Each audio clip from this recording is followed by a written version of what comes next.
Welcome everyone to Comics from the Multiverse, episode 390. I don't know why I said it that way. This is Peter. Who knows anything? Who knows anything anymore? Joining me, you hear the voice in the distance there of one Matt. Hey, what's going on?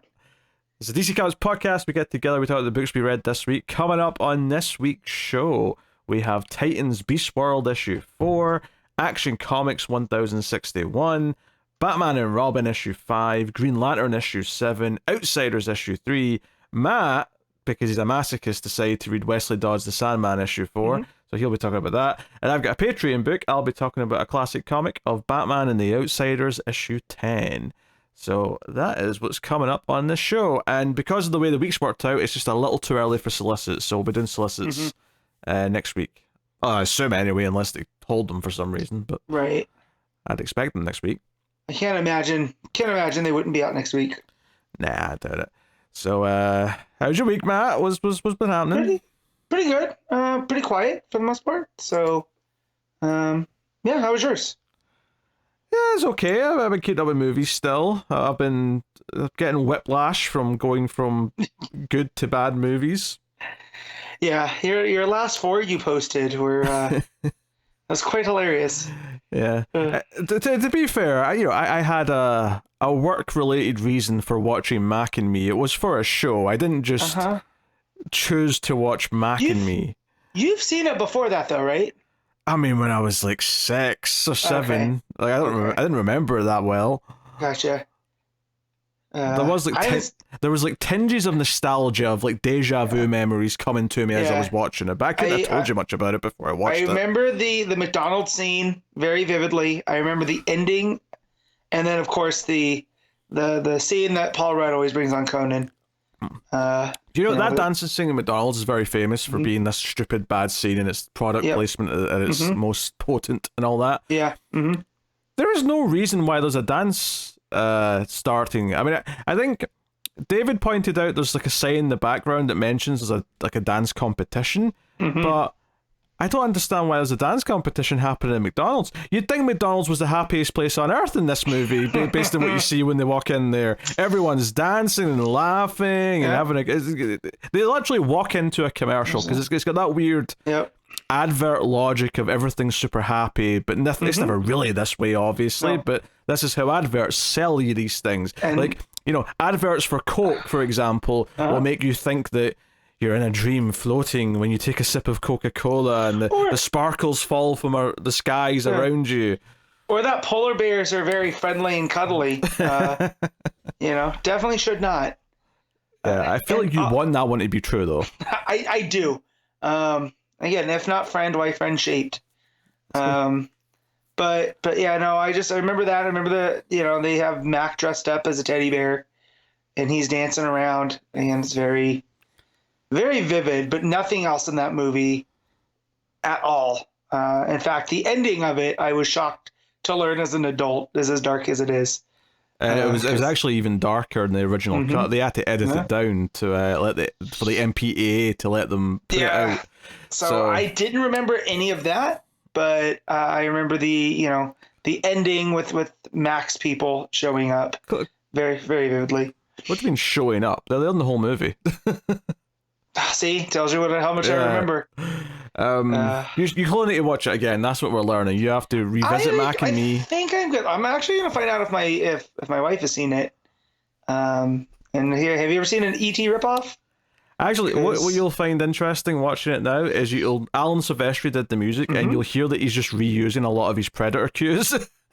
And Mac and Me, it's really funny when you start noticing it. Beautiful. I won't say any more because it is Extra Reels, a Patreon show that me and David do once a month, where we do some of the worst movies of all time. That's next month's episode. So if you want, what other movies have you done on there?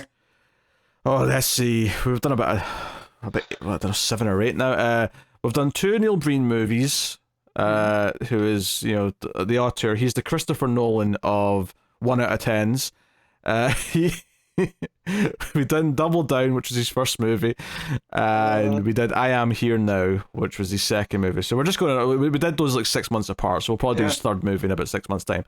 But we've done some really fun ones. Miami Connection is a blast. It's well worth watching. I thoroughly recommend it. That's the ninjas in Miami, right? Yeah. It's just like a band that's also ninjas or martial artists. Oh, goddamn, you love the 80s. Which is notable because it's this movie where there's constant fighting and killing throughout the whole thing. And when the movie ends, it goes to a black screen before the credits start. There's a little message that comes up saying, "Only through the elimination of violence can we achieve world peace." And I'm like, I've just watched a 90-minute movie where everyone's kicked each other to solve problems. Yep. There was a movie that I feel was satirizing that. It was called the FP, but instead of fighting, it was gangs using Dance Dance Revolution to solve their problems. And it is a satire. It's meant to be bad. So quite funny though, but it has a similar message towards the end. Oh, we've done 12 of these bloody. I thought we'd done like 8. Wow. Jeez. Wow. Oh, because we counted the snowman, which was bad enough to be classed as an extra reels, even though it wasn't planned as an extra reels. Yeah. That's what it was. Yeah, I've heard not good things about that one. Oh, we did the Steven Seagal directed On Deadly Ground. That was worth something. We did Christian Mingle the movie. That's not real. You're making things up. No, it's Lacey Chabert from Mean Girls. Oh my goodness.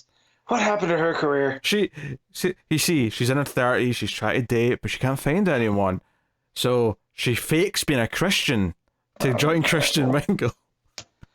And meets the man of her dreams, but later on must confess that she's not actually Christian.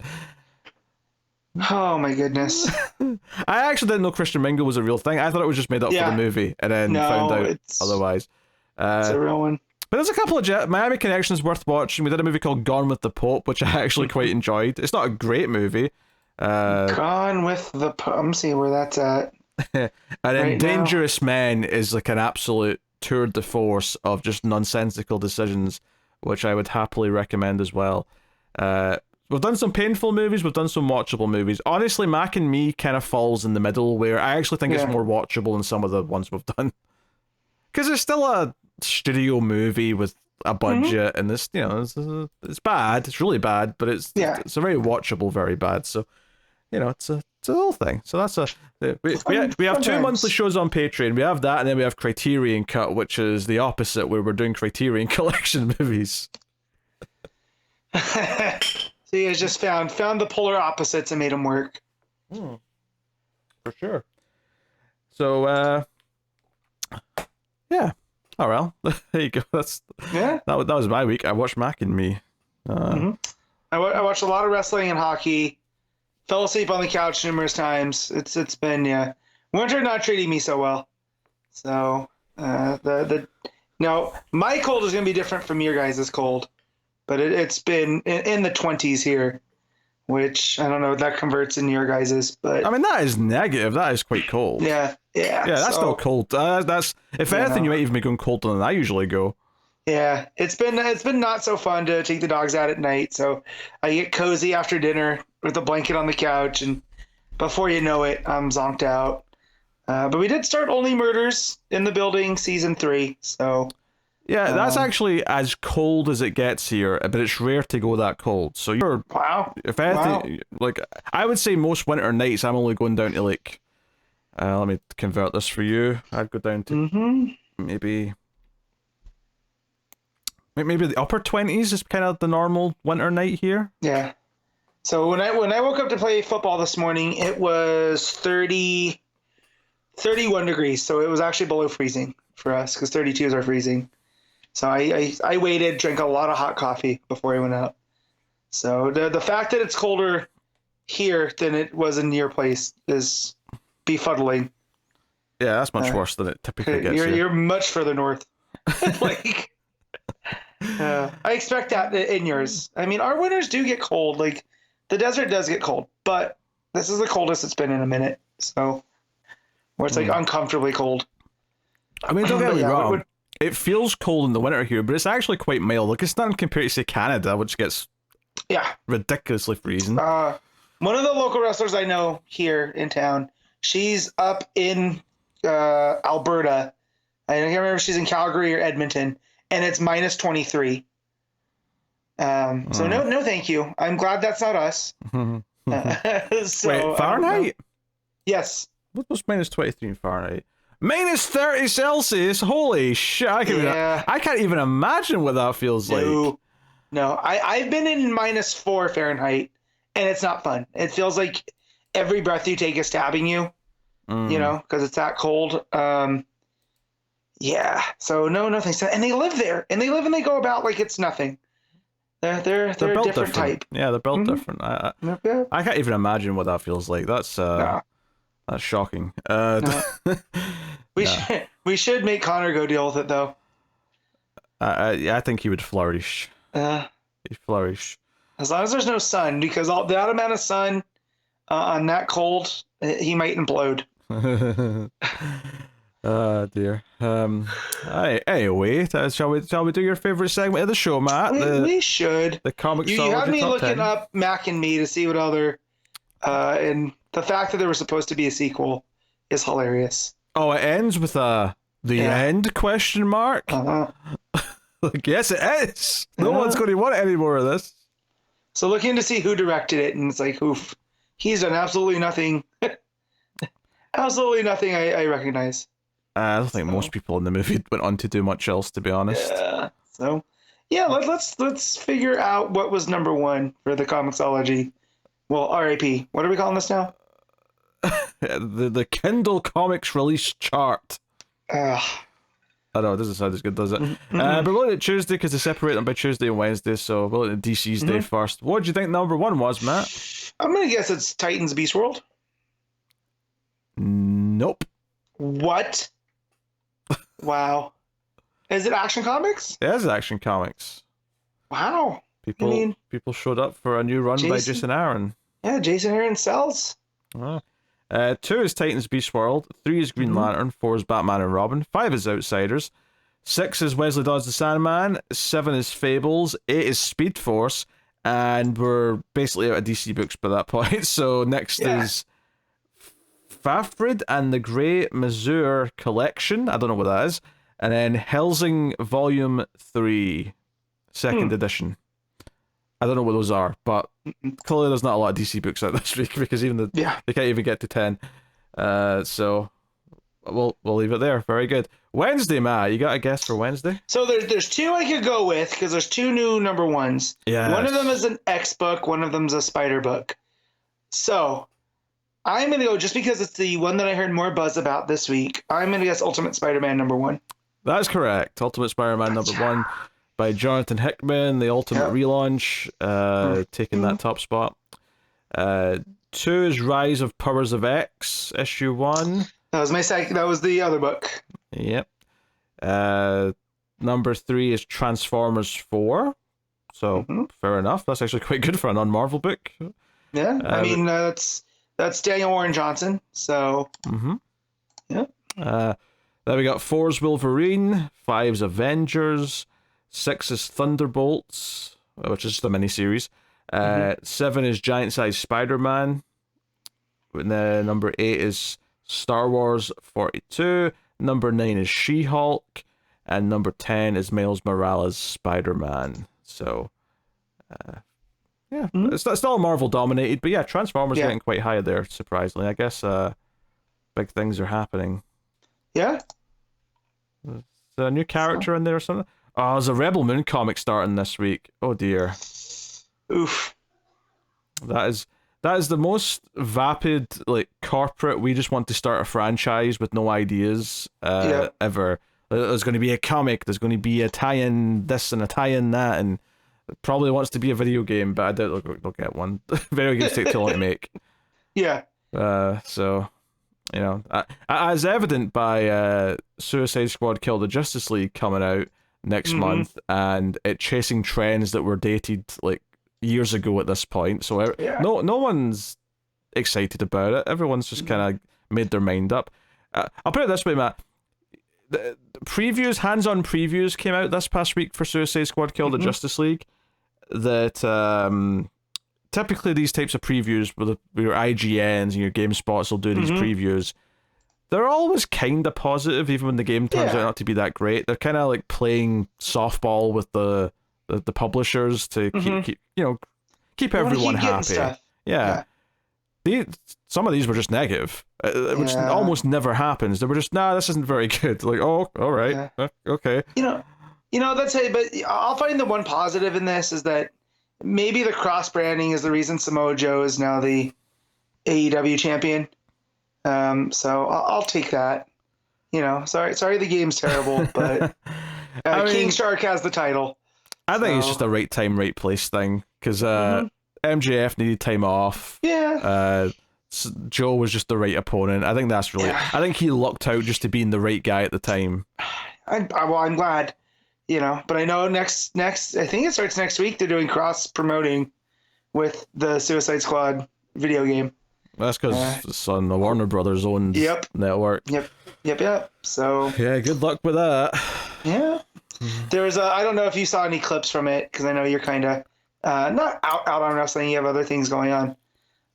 But they did a Batman thing with Hook, and it was very funny, where Samoa Joe is running down everybody in the ring, and he looks up and sees a light, and they have Hook's name like in a bat symbol, like the bat signal, up on the ceiling. It was very funny for him to come out and go nose to nose with Samoa Joe. Wait, is he challenging for the world title? He's challenging because he's 28-1. And that's a match I want to see. So let's go. I don't see him winning it, but there'll be an interesting the match, presumably. Yeah, I mean, kid's got to take his lump sometime, right? So send Hook, and they're sending him for sure. But yeah, if you guys want to go and take a look at that, it's very funny with the bat signal, with the Hook shining up, and the way that Joe sells it is very, very over the top comic booky in the best way. So. Okay, so it's not cringe though, because this sounds like it could be cringe. No, because it's very tongue in cheek. Where Okay. Yeah. Because the only other example I have of the bat signal being used in a wrestling context was when the Ultimate Warrior did it in WCW in 1998. No, that's cringe. Anything with that guy was cringe, though. Yeah, this because they were in dailies on top of it, so it was very much a for the hardcore kind of fan base. And again, I don't think anybody could have sold the look the way that Joe did. But yes. All right. Well, there we go. But by the way, this Rebel Moon books looks just like any just random book. There's nothing that is standing out. Like, had I not known it was a tie-in, right, I just would have kept scrolling and not even went to go look at it. So, yeah.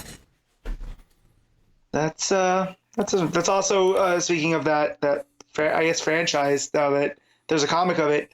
We went to the mall last night just to walk around after dinner, because where we ate was there, and at I think it was Hot Topic, just stacks upon stacks of Rebel Moon shirts. So like they really went in and tried to make this a thing, and it's just not. I don't think it's clicked with anybody. So. Cause it's shit. Yeah. Cause it's really, really, really shit.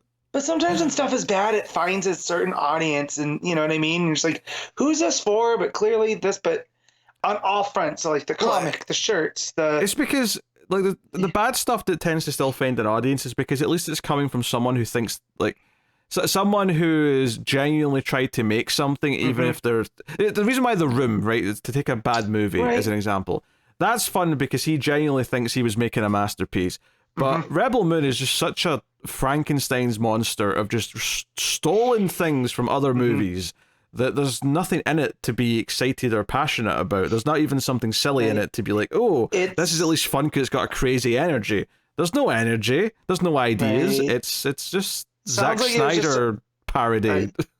Yeah, it was like a crass money grab, right? There's no sincerity to it. Nah. So. Well, part 2 is coming in March. Can't wait. I believe you when you said that. You really can't wait for it. Oh, I can't wait. Oh, maybe I can't wait just so it's over with and I don't have to deal with it anymore. And And it's only 2 parts, though, right? Well, that was one movie that Right. he's so bad at like structuring and whatever that he just split it in 2, and you can tell like the first movie, like there's no build up almost to it just suddenly ending. Especially when he's just doing Seven Samurai in space. Right. Like we know what the structure of this movie is, so you get to the end of that first part and it's like, oh well, I guess we're just done now, even though we've not actually got to the part where we're protecting the village. All right. Gotcha. So now we have to protect the village. Yes. Wow. Yes. I'm glad I never have to see this, so we're good. It's not even the first time Seven Samurai has been done in space. I believe Battle Beyond the Stars was a Seven Samurai rip-off in space by Roger Corman. And say what you want about Corman, I bet it was better than Rebel Moon. Say what you will about Corman as a t-shirt. All right, let's talk about comics, shall we? Yeah. I do wonder how much of the audience, when we're talking about some random movie thing like that, at the start of a show, are like, just get to the comics. Just get to the comics. Anyway. Well, we have to. There's only 4 or 5 comics plus the Patreon, so we got to pad this out a little bit, guys. So bear with us. We were catching up. This is the main time we see each other each week. Yeah, I don't get to talk to Pete that much on stuff. So to watch him just go after things sometimes. When it's something that I don't like or have no care about, it's hilarious. When it's something I do care about, it hurts a little. So, Yeah. So, I should check your letterbox and see what you've rated highly recently. See if there's any juicy stuff that I can tear to shreds. No, because we even lined up on bottoms, which again, I was pleasantly surprised by bottoms. I was not expecting to like it. But I didn't. Every time I see stuff, I like the rating because it is out of 5 stars, so it is a little bit different. Anytime we line up on something like that, I start to worry about one of us. Either you're coming down to my level, or I am against all odds jumping up to your level. So But yeah, no, I've been not out on movies, but a lot of stuff I don't think you've seen. Like Iron Claw. Although, would you give Oppenheimer? Is that 5? Well, on Letterboxd, it'd have been 4.5. Oh, damn it! I did too. Oh, see. Yeah. Okay. Well, we're lining up. I haven't seen Blue Beetle. I've got a feeling I wouldn't agree with your 8 out of 10, but still. Yeah. Don't worry, I'll find something to rip you apart for. Oh, actually, hon, 9 out of 10 for Violent Night's a bit. Violent Night's great. It's all right. It's a fun enough time for what it is, but that's more of an emotional rating than God, when it's revealed why he's Santa, I fist pumped in the theater. That movie's just Matt porn. That's all that is. It's 100%. You can be David Harbour and Santa fighting with a hammer, and there's going to be an homage to Home Alone. So yeah, it's a solid 7. I had fun with it. Solid 7. Yeah. All right. Anyway, let's get to the comics. Titans Beast World issue 4. Tom Taylor writing with Lucas Meyer on the art. So yeah, we're back to the main Beast World book. We've got basically 2 things this issue breaks down into, I would say. Is you've got the stuff at the end, of course, what Waller's game plan is, which has a big dramatic ending. There's a little tease at that at the start with Peacemaker grabbing Chunk, is the name he goes by usually, right? Yeah. And I feel like I'm familiar with him, but I don't remember why. I don't remember where I've seen him before. Oh, he's from Flash. He's from... Yeah. But is he from Wally's era? Yeah, it's just Wally's era Flash, yeah. From Wade? Or John's? Maybe both. I can't remember. But yeah. I think he was definitely in Wade's, but he may have been in John's as well. But he's a Flash character. Yeah. But Peacemaker shoots some animals that are chasing him, and then he's like, "You're welcome," and Chunk's like, that was my son. Yeah. So, a bit of a comically dark opening.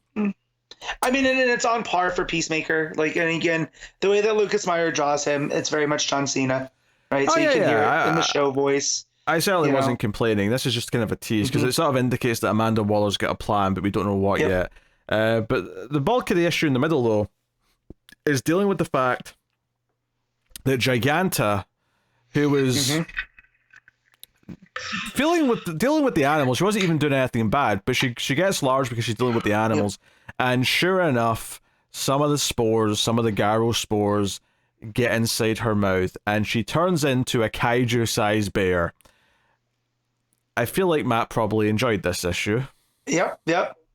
Well, it has for in typical Tom Taylor fashion, for every big like hell yeah moment, there's also an oh no, and this one hit both of them for me. Oh yeah, there's a lot of oh no towards the end for sure, but so this matches its emotional highs with its emotional, I guess, lows, you would say. Because when you say peaks and valleys, it seems like the valleys are negative, but they're not. It's just, breaks in the story for narrative things to happen. But yeah, Kaiju Giganta Bear. Breaks in the story for narrative things to... Narrative is story, man. That sentence made no sense. I was waiting for you to interrupt and keep going, but I had to keep talking. So... That was me freestyling. If you want me to start talking, then stop talking. That's how it works. Yeah, but usually you interrupt me. Yeah, but only because we're on Skype and the timing's weird and it's hard to judge, times. Usually you interrupt me to bring me back in, like I'm a blind dog going off the path. No, I was watching you crash and burn there, and it was glorious to behold. So yeah, so there's some nice art here of big Giganta Bear, smashing buildings. So Oracle's like, hey, shit, Ivy Town's in trouble. All available heroes, get to Ivy Town right now. So, a bunch of heroes go swooping in via boom tubes. Superman, John Kent flies in there. I keep wanting to call him Superboy, but only just to distinguish him from his dad, who's also around. Because it's, but... I mean, I feel like we just call him Electric Superman now, right? Like, oh, yeah, we could do that, yeah. But some nice. I think that page, the full page spread of John arriving, where he's just looking up at the destruction, and it is like a kaiju movie with the bear he's toppled some buildings, or she has toppled some buildings over. Also, the irony of that, it is Ivy Town, which is home to the Atom, right? Who's a hero known for getting small, is Giganta's there, and is destroying things by being big. It's another Tom Taylor special. So Nightwing dishes out some orders. Swamp Thing's there. Swamp Thing tries to hold up some of the buildings with some big vines, whilst the Titans evacuate. Wally's trying to run around doing the evacuations. And John gets backhanded by the bear so hard that he's flying towards the building. And this is actually a really good little example of how Taylor does a good job of making big deals out of these little moments and making them feel like they matter. Because as he's flying through the air, the narration talks about how John can tell that what his trajectory is, and he can't stop because he's still in the middle of like flying back from being hit. But he knows that he's about to crash into a building where there's innocent civilians, and he can't do anything about it. And the narration pointing that out with the art of John looking scared because he knows he can't stop himself from hitting this building is a really great little moment. And obviously, like, Wally sort of shows up right after and says, no, I've already evacuated everyone, they're fine.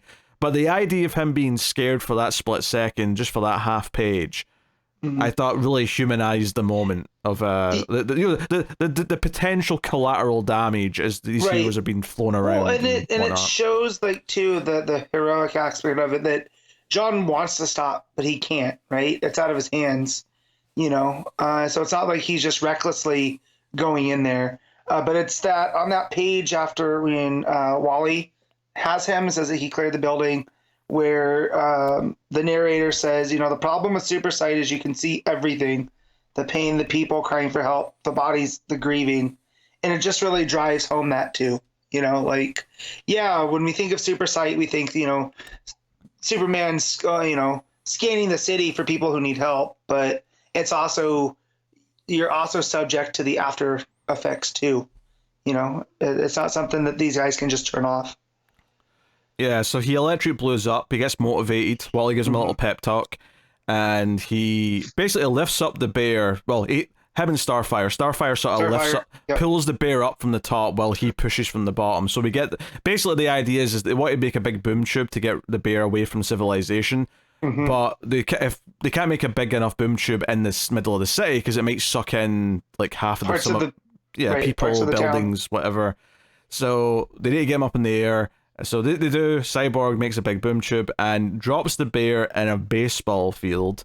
And of course, what happens here is that the spores actually start coming out of Giganta, realizing that she's defeated. And Starfire freaks out, and it's like, oh shit, are they going to get Starfire? Are they going to get John?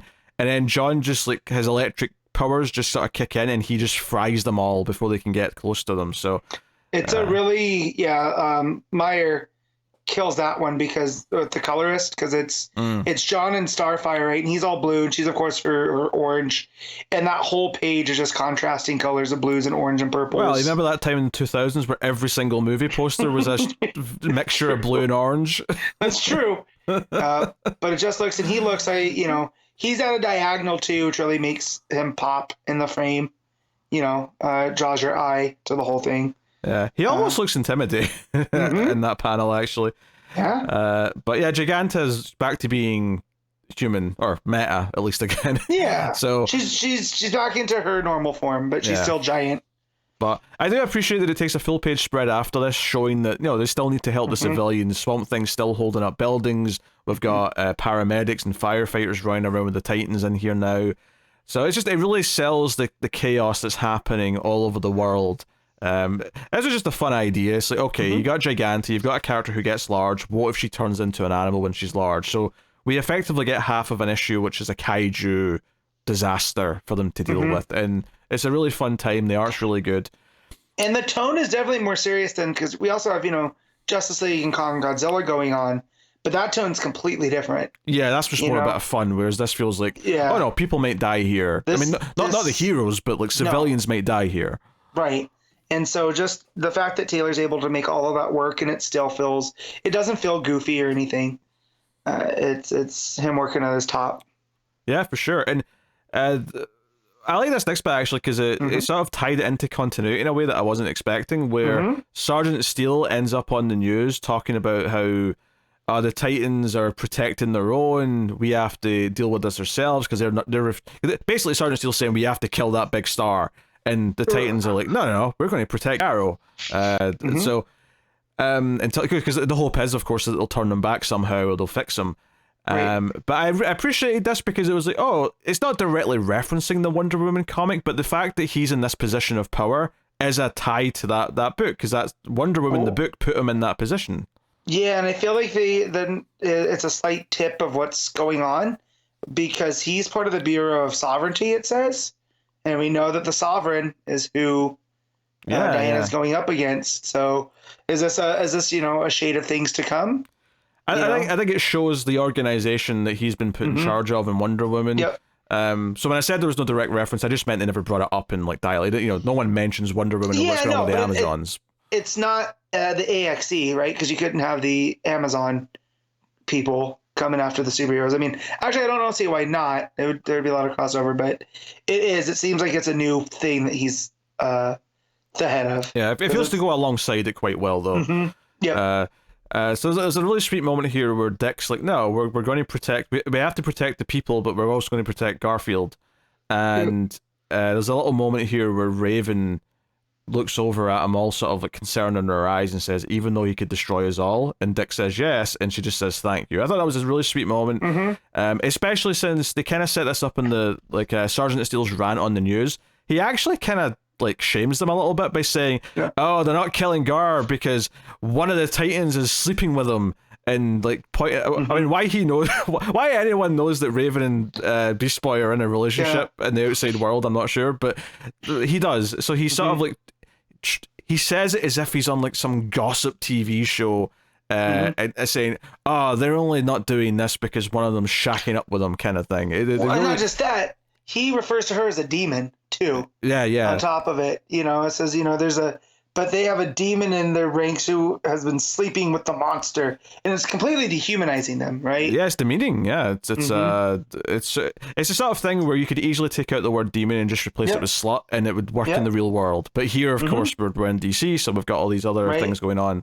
But it's very much about shaming the Titans and trying to bring them down. And Dick's like saying, "No, we're going to protect him just like everyone else." And that's what takes us out. The last part of the issue, which is Waller's plan, is they've got Chunk, and this is super dark. She's basically just going to use a Justice League teleporter, which they've hijacked. That's what she's brought Lex Luthor in to tinker with. And Lex, to his credit, says, "I'm not okay with this plan. I'm kind of a good guy now." But Waller plays the "we're saving the world." She plays that card. Yeah, kind of is doing a lot of heavy lifting with Lex, though. Like, I'm kind of a good guy. Yeah. I'm supposed to be a goody two shoes now, but all right. And because you don't know exactly what they're going to do quite yet, but then you find out, obviously, over the next couple pages, is that she basically just beams Chunk into Gar, right? And Lex says that he can't make it too accurate, but she's like, yeah, but he's the size of a city, so surely that's enough of a scope. He's the size of Switzerland, which is country. Yeah. Well, it's a small country, to be fair. Yeah, it is, but it's just for the sake of scale, right? Yeah. So, her point to Lex is, you got a whole lot to work with, but this is super dark because this is going to kill Chunk. Like, she doesn't care. It's like, he is going to die because he's in space, but the last thing his body's going to do, because he's going to panic in space, is he's going to create his big, his void, his portal that Chunk does, which I guess, I mean, I can't explain this to you. Like, I don't remember, like, his appearances that I've read that well, but he basically makes portals into nothingness. It says he has access to the void, a pocket dimension that exists inside his body and is always threatening to consume him. So it's like almost like a black hole that is, it's what to be fair, I think the comic does a good job of teaching new people what he does, because he almost does it to Peacemaker at the start, and Peacemaker kind of explains it when he says, "You tried to do that to me." So it doesn't matter if you don't know him or you don't remember that much about him, because I didn't remember that much about him. But the book sets it up. Taylor knows what he's doing. He reminds the audience of who he is and what's going on here. Dr. Hay is sent to block Raven from going to see Garrow. He's just a distraction, so she faces off with him briefly, but the plan happens. Chunk is sent into the middle of Garrow, and Garrow, whatever's left of Gar inside there is sucked into the black hole, and then because Chunk's dead, the narration at least implies that because the void was inside Chunk's body, that because he's dead, that void is now gone as well, therefore meaning whatever was left of Gar presumably is just gone. Now, obviously, we're not at the end of the story yet. I suspect there'll be some things that will happen, perhaps. So they set up Tom Taylor in Titans early on, right? When Gar was turning into all the bees and all of this. Yeah. We did learn that each time one of those pieces of him died, he can feel it. Right, so he still has all the spores around, right? So I'm wondering, that's something. Gar's not fully gone, but this was the way to get rid of Garrow. But Waller's just trying to kill Beast Boy. I don't think she's going to account for the fact that she wouldn't know that knowledge that there's a little bit of him in all of the different little ones, and maybe that's how they somehow get him back. But yeah, the end of this issue is the dead star of Garrow floating in space as Raven is crying out his name, and then in the background you just see Superman and Supergirl and various others just looking sad and very solemn. Yeah, like, it's a big to be continued. Like, I've been loving this event. I think it's really well written and the art's been really great.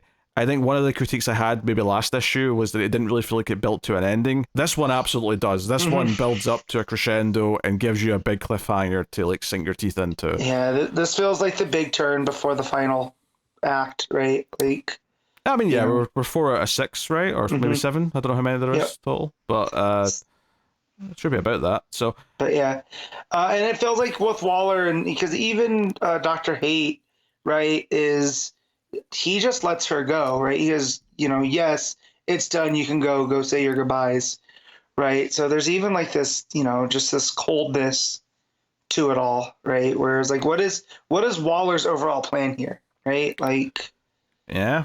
I do wonder, is Raven going to go kind of dark here? Is she going to go like Willow season 6 of Buffy, the hit television show, Buffy the Vampire Slayer? Yeah. And go nuclear on the villains? Because I wouldn't surprise me. They did refer to her as a demon, so why not show them why they call you that? Yeah. You know? And also, this also all stems from the whole, Brother Eternity and Church of Blood, right? And that those have ties to Trigon.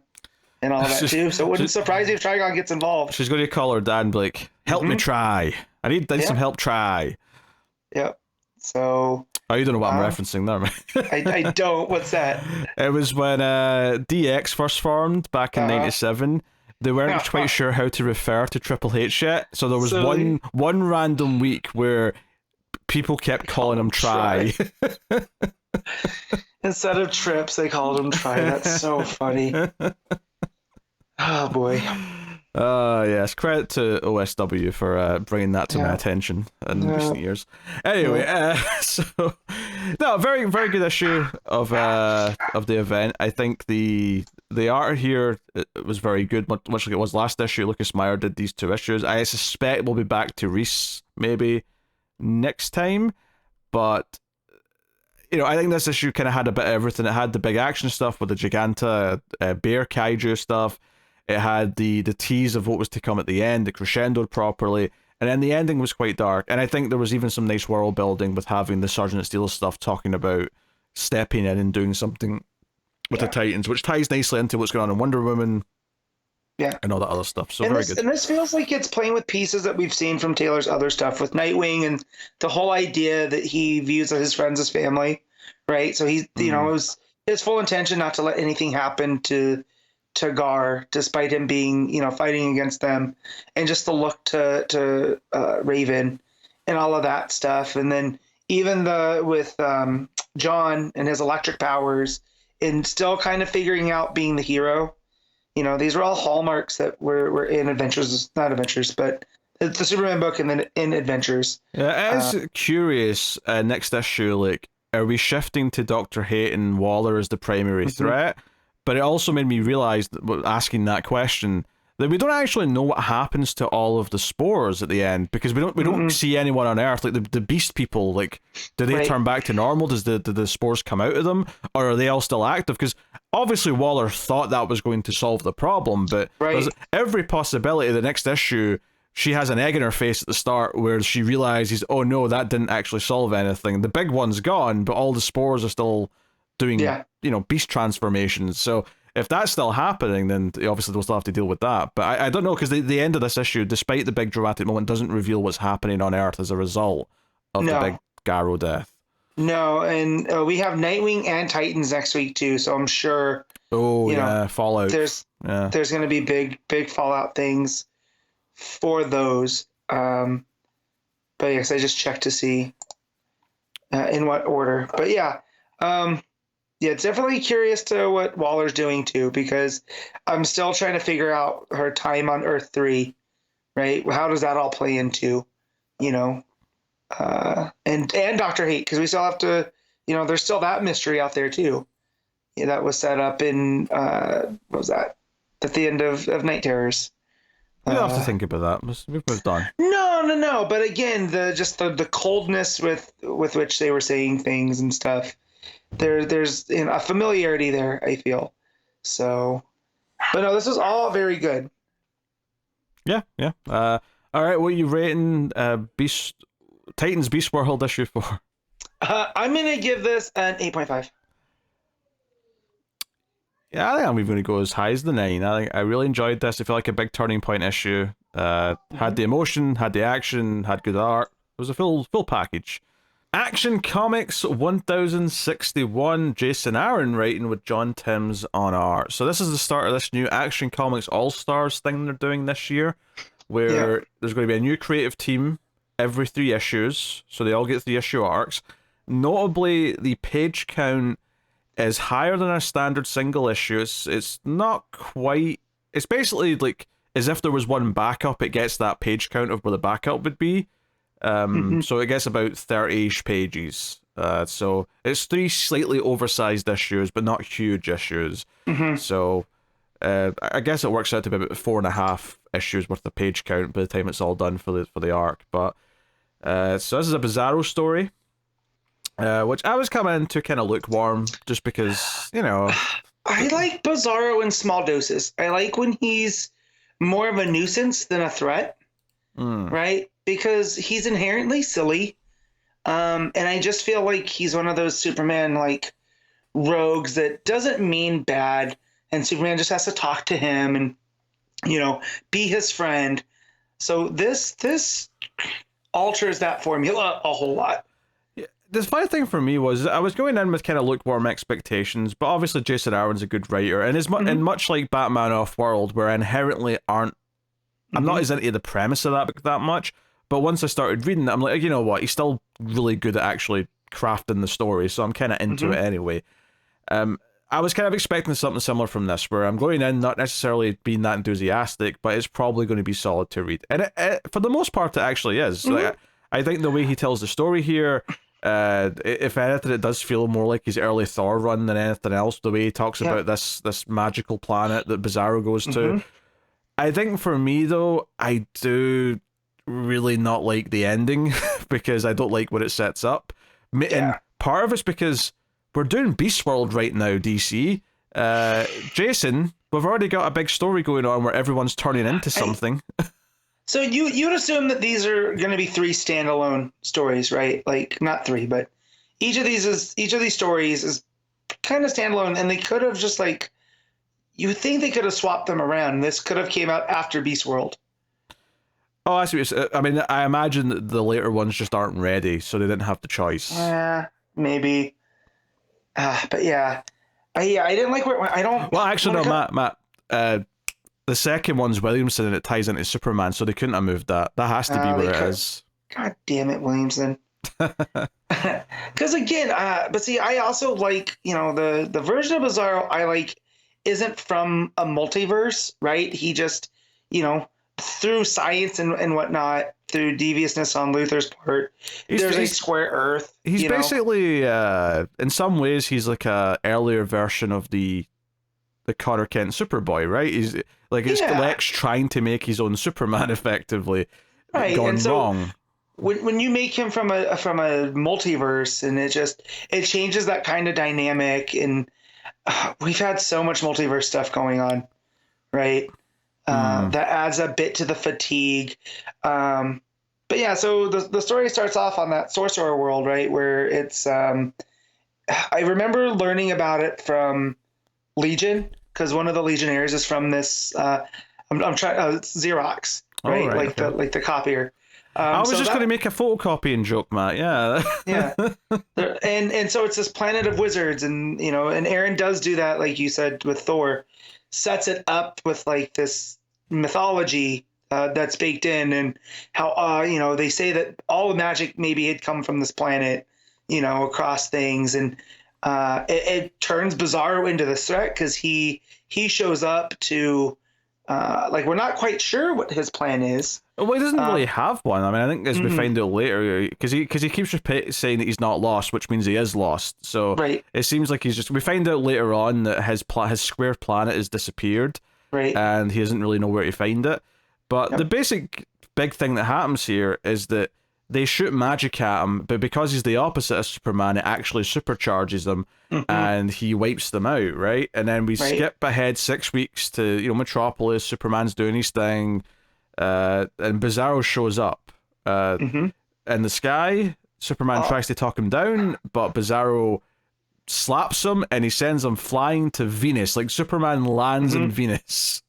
And he's like, oh boy. And this is the type of scale stuff that I expect from Aaron, because this is the type of, you know, big time superhero things I'm used to reading from him, whether it was in Thor or the Avengers. Like, and it happens in Batman Off-World too, just the sense of scale and scope, you know, because not only Venus, but Superman and Bizarro end up fighting across the solar system. Yeah, he goes past the sun, goes to Jupiter, goes to Saturn, and Pluto eventually, which technically is not a planet anymore. I don't know what we're calling it.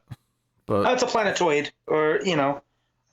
planetoid. So we've got 8 planets and a planetoid. That's what we've got now. Okay. Yeah, and part of the logic on there is that its moon's almost as big as it, right? And when they first discovered Pluto, they thought it was one of the is it Neptune? Whatever planet's next to it, they thought it was one of the moons. But then that moon had a moon, so they had to classify it as something.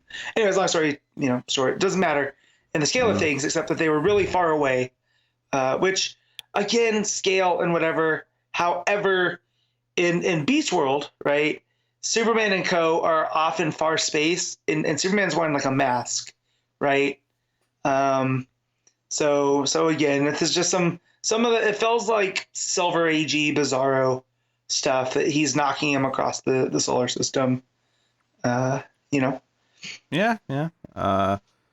It's it's a fun couple pages, right? I have no issues with the fight.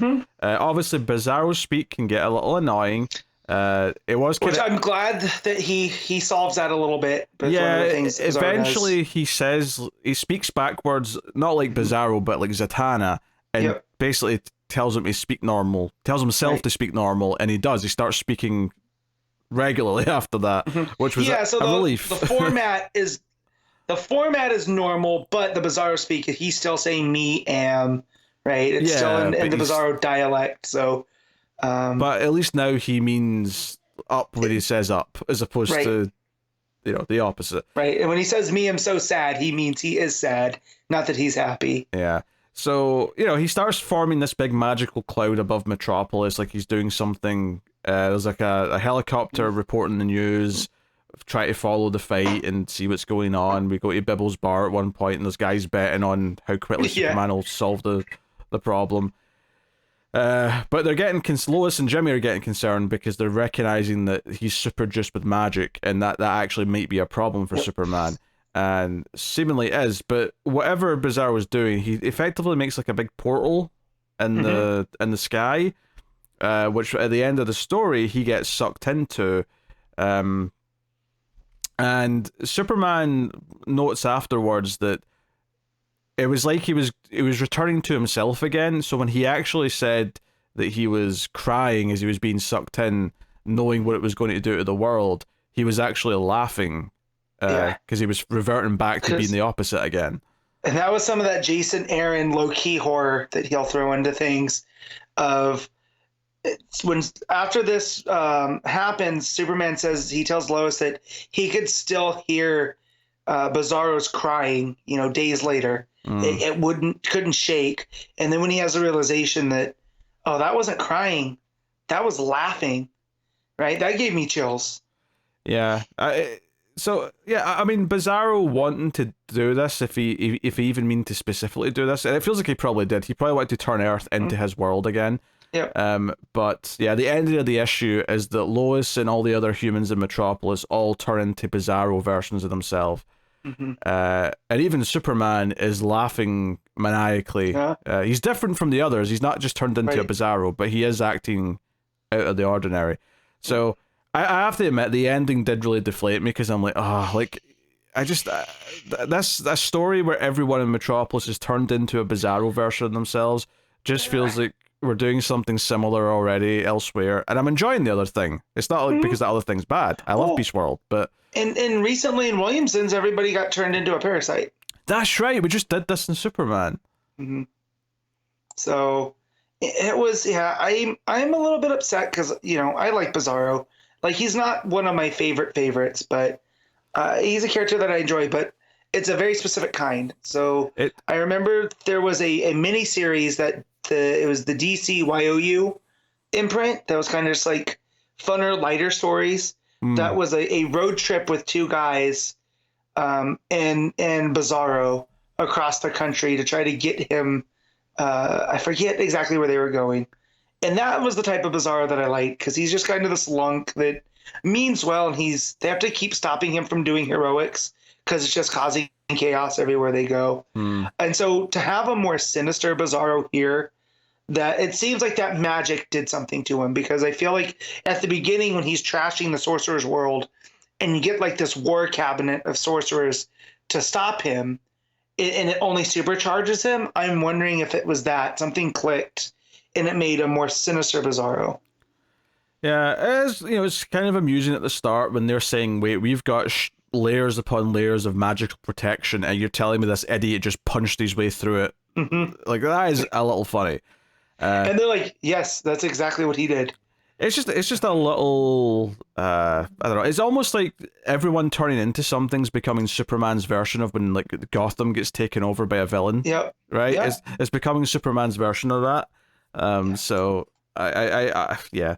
I mean, it's well crafted, it's well written, and the art's really solid throughout. Like, it's expressive, it manages that scope of, like, landing on all different planets, and, all of it's really solid.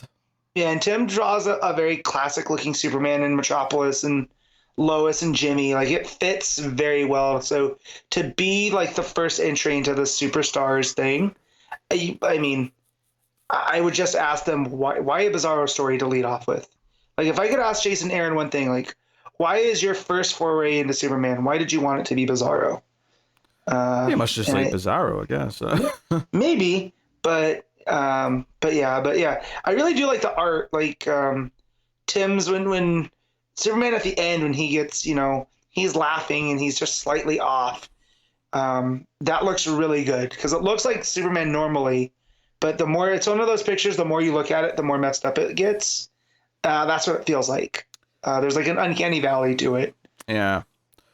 No, the art's really solid. I think some of the layouts are quite good as well. It's just a shame that I don't love what the story concept is. I almost wonder if the reason why it's this Bizarro story that he's doing his first chance at really doing Superman is because he knows it's only 3 issues, and it's like, oh, maybe he's got bigger ideas that he might one day do in a run, but this is only a 3-issue thing, so do his like more self-contained Bizarro story, which is fair enough, but there's enough similarities to what else is going on in DC and what's happened recently in Superman that it just feels a little bit like a retread in some ways.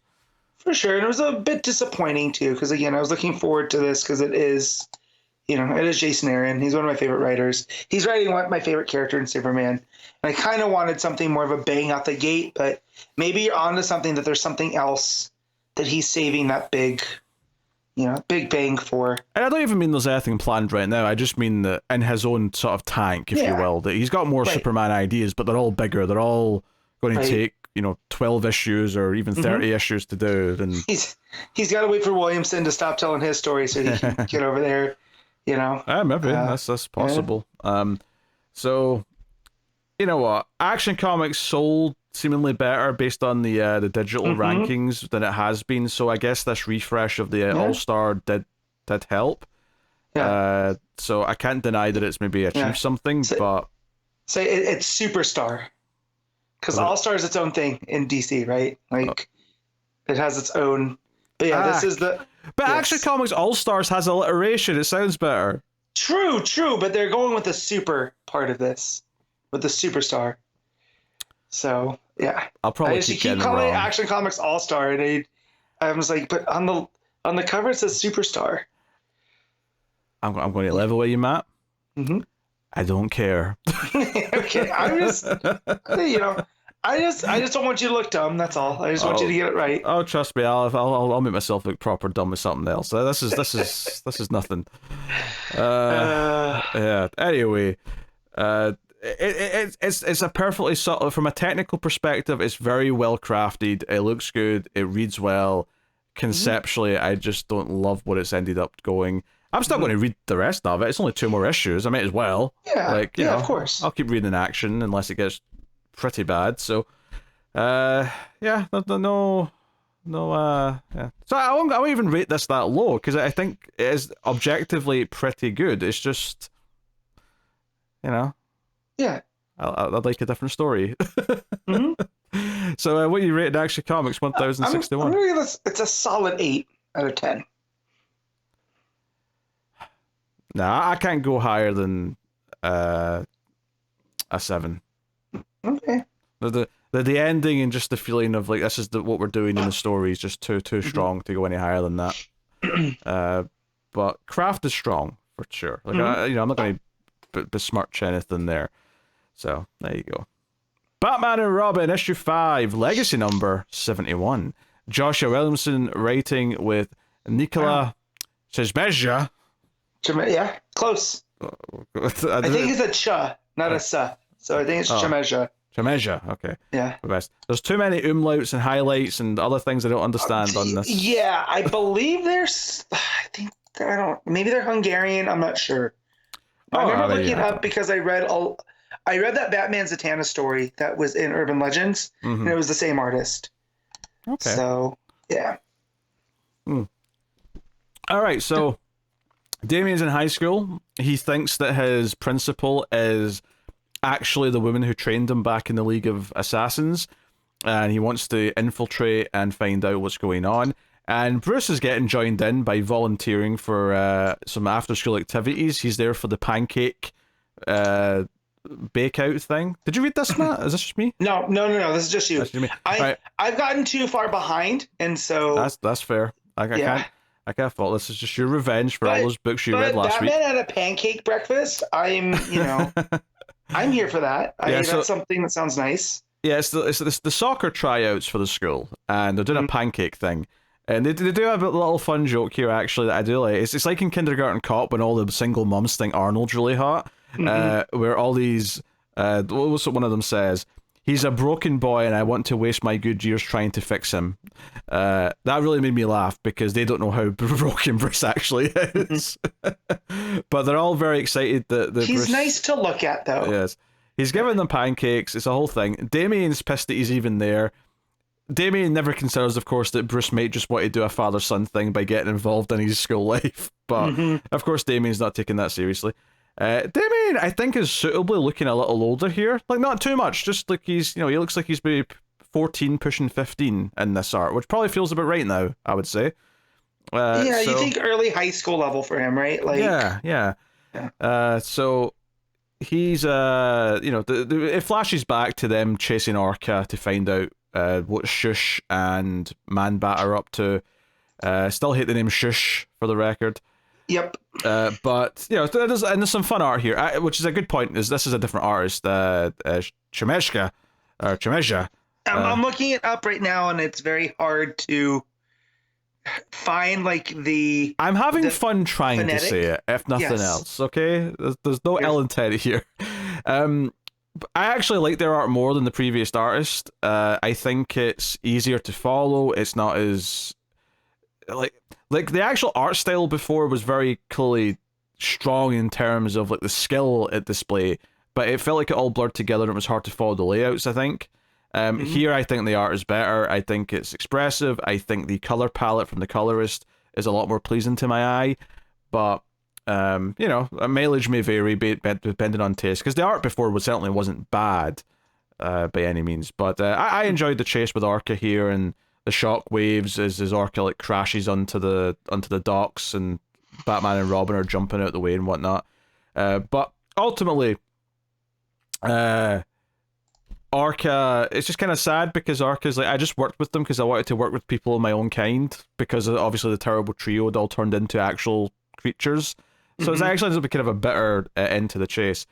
But Batman and Robin are talking about the school stuff, and Damien's convinced that his head teacher, is this trainer from his past. And there's a little montage page of his week where he's keeping an eye on her. And there's some fun sight little gags here where in PE he was playing dodgeball, and there's like a kid just laid out on the ground with like smoke coming from his head because Damien's hit him in the face so hard with the ball, which I thought was really funny. Kid couldn't dodge a wrench, it looks like. Can't dodge a wrench, can't dodge a ball. And there's like a panel of him like up in a tree like he's Robin, watching the teacher all suspiciously. But then his bio teacher starts talking to Bruce at the soccer tryout thing about how Damien's very gifted, he's just unfocused, and that he's probably better off because he's so gifted, maybe taking some college classes or something. I feel like because Damien's convinced the principal is this woman from his past, I feel like it's setting up the obvious swerve that the nice teacher's the one that's actually from his past. So that feels like an obvious swerve to do at some point. Maybe it's a red herring, maybe I'm being too cynical about the writing. But Damien's trying to draw something, and the soccer players, the ball hits his stuff, and the guy's just a dickhead bully. So Damien throws the ball at him in his stomach and hurts him. And then this teenage girl comes up and defends Damien and calls off all the soccer players and tries to be nice to him and talk to him and whatever. So, and it doesn't actually do the thing what you think it might do where Damien's instantly got a crush on a girl, but I feel like we might go there eventually because it feels like Damien has to go through that experience at some point. Mm-hmm. Flatline hasn't showed up in this book, has she? Oh, that's right, of course, yeah. He's had I forgot the Robin book he had a love interest. You're right. Flatline, yeah. Mm-hmm. I like her a lot. I wish she was around more. Yeah, maybe. I mean, that was Williamson. I would not be surprised if Flatline shows up. I just forgot about there for a second, so I was questioning if we'd ever had Damien have a love interest. But no, he has shown some healthy / unhealthy attraction to Flatline, and not unhealthy in the way that he was acting like a creep, just unhealthy in that they're maybe terrible for each other because they're both vicious little shits. Yeah, they were both raised to be killers. Well, she found hers out by proxy. He was raised from birth, but Yes. So it turns out that the principal's also the soccer coach, right? Which maybe leans into the idea that she's like a trainer. But she's got the whistle and she's training the kids. So Damien gets an idea to use this to his advantage. And he puts on the outfit and starts playing soccer. And basically is just dancing circles around them because he's like, Robin, right? He's Damian Wayne. He's kicking the ball through their legs. He's trying to fight ninjas and bat creatures, and him kicking a soccer ball is not, And I'll admit, it's kind of funny watching Bruce get kind of into it and get proud and start yelling, "Go Damien." It feels like he's actually just almost involuntarily responding as a father. It's kind of interesting to watch. But the goalie catches the ball, which convinces Damien that the goalie's actually more than just a high school student, and he must be trained. He must be like a ninja or something that the principal's been training, because there's no way he could have caught the ball otherwise. And Bruce is like trying to tell him, just because he caught your ball when you tried to score a goal doesn't mean that he's like a assassin or something. He might just be good at being a goalie. He's a good keeper, that's all. But he's convinced, and they're keeping an eye on the principal and whatnot. So Bruce keeps bonding with them because Damien says, well, we're going to keep cracking this case. I don't like being wrong, father. And then Bruce goes, oh, like father, like son. And I'm like, so, credit to Williamson. A lot of the little character moments in here are genuinely quite amusing and quite funny. So, no, not bad. As far as the end of the book goes, they follow the goalie, or because Damien thinks he's suspicious, and basically the cliffhanger is that the goalie does turn out to be someone. He goes to a room, wherever he is, and it turns out that this kid is the son of Victor Zsasz. Oh no! Right, and he's got like a wall that's got like it's got the mugshot of his dad, and there's like a knife in a frame that says "First Kill," and and the kid's like, "It was a good day, father. No one suspects me at the school. We'll be together soon." So I don't know what he's planning to do here. But I hope every time he makes a save, he has to give himself a tally mark. So the better he is, the more tallies he gets. Yeah. Honestly, I don't mind this ending. I think it's more interesting in him just being like a random ninja that the principal's training. Yeah, but it's also funny that Damien's suspicions turn out to be correct.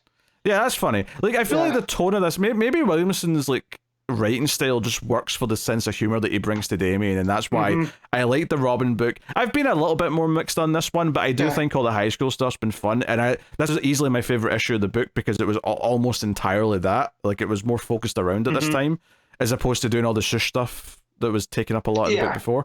So I had fun with this. I'd probably give it a nice comfortable 7.5 if I'm being honest. And I like that the art's a little bit, different, a bit more moody. Not to say that it doesn't have some cartoony faces here or there, but it kind of worked for the the comedy reactions that it's going for between Batman and Damian. There is the odd kind of face that looks a little bit kind of melted. And I guess what I mean by that is like there's like a panel I'm looking at towards the end, for example, where Damien's mouth looks too low down. So there's this big gap between his nose and his mouth. So it looks like his mouth is just sort of drooped down in a way. But it's a minor thing. For the most part, I like the aesthetic that the art's bringing to the table. A lot of speed lines and things like that, especially when he's playing the football game. There's a lot of speed lines for the ball, speed line for Damien, all the rest of it. It makes it a pretty entertaining read. Čižmešij's art is very, like, it's instantly recognizable when you know that you're looking at it, kind of like Rossmo, but it lacks that chaos that Rossmo has.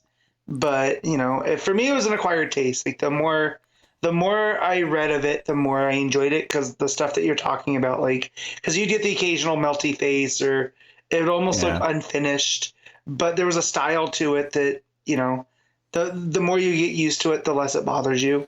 Yeah, it's one of those art styles where there's the odd little thing you can nitpick, but the overall aesthetic is quite strong and pleasant to look at, and that goes a long way, because if you're generally just feeling happy about what you're looking at, then you end up forgiving a lot of the little things, or the occasional big anime eyes that you might throw in once or twice.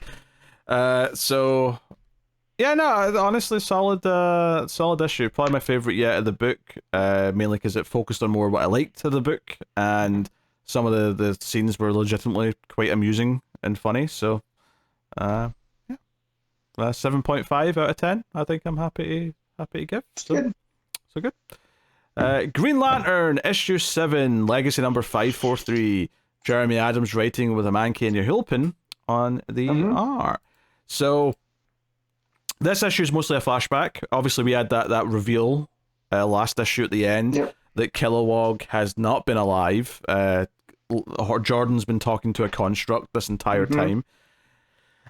So this is basically the flashback to how he died. It also fills in a little bit of this United Planet stuff. We get a bit more context around that, which is interesting. We see all of the lanterns, all the Earth lanterns. Jess is there, Baz, Guy, Kyle. They're all there with the main pair right now, which is Hal and John, because they're the ones with their books. Yep. And they're basically waiting for the United Planets people to show up and like give them what their orders are. This is back when the changeover was happening. And this is where they ban Sector 2814. They're quarantining it because they've got enough of their own heroes, and so many problems come from that planet that we're just cordoning it off. I don't disagree with the United Planets decision here. However, from reading other books with Theros in it, the Durlan guy, it seems to be coming from a bad place now. Yeah, it's corruption in politics rather than actual, fair logic. But sometimes the corrupted policy does have its root in something that makes sense. I mean, you can't really argue that Earth has a ton of superheroes. The Green Lanterns aren't really needed for the most part. Right, but I also, with Hal's like, no, that's my home though. Like, it's part of the deal. And having said that, I always want one of the Green Lantern books to be on Earth, because I think it's interesting having them on Earth. But so it's actually nice to see. Interesting that Jo's just there, because by the end of her book, was she like just part of the Corps normally? I think so. It's been a minute. Because she was like different, right? She had a ring from a different source. She was hers was from a different Guardian, and it went off of, I forget the exact thing, but it didn't charge the same way, which we're also finding in this book too, that something happened to the power battery at the end of the last Green Lantern before these two books started. Yeah, now it's been fueled by the source wall directly, or whatever. John Stewart set that up. Right, which I'm wondering if that's the John book that we stopped reading, if that's where that ended up. Oh, sure, yeah, yeah. And so I'm wondering too if that's just her, now that her ring's not being powered by the central power battery, she can just join up no matter what. Yeah, I wonder.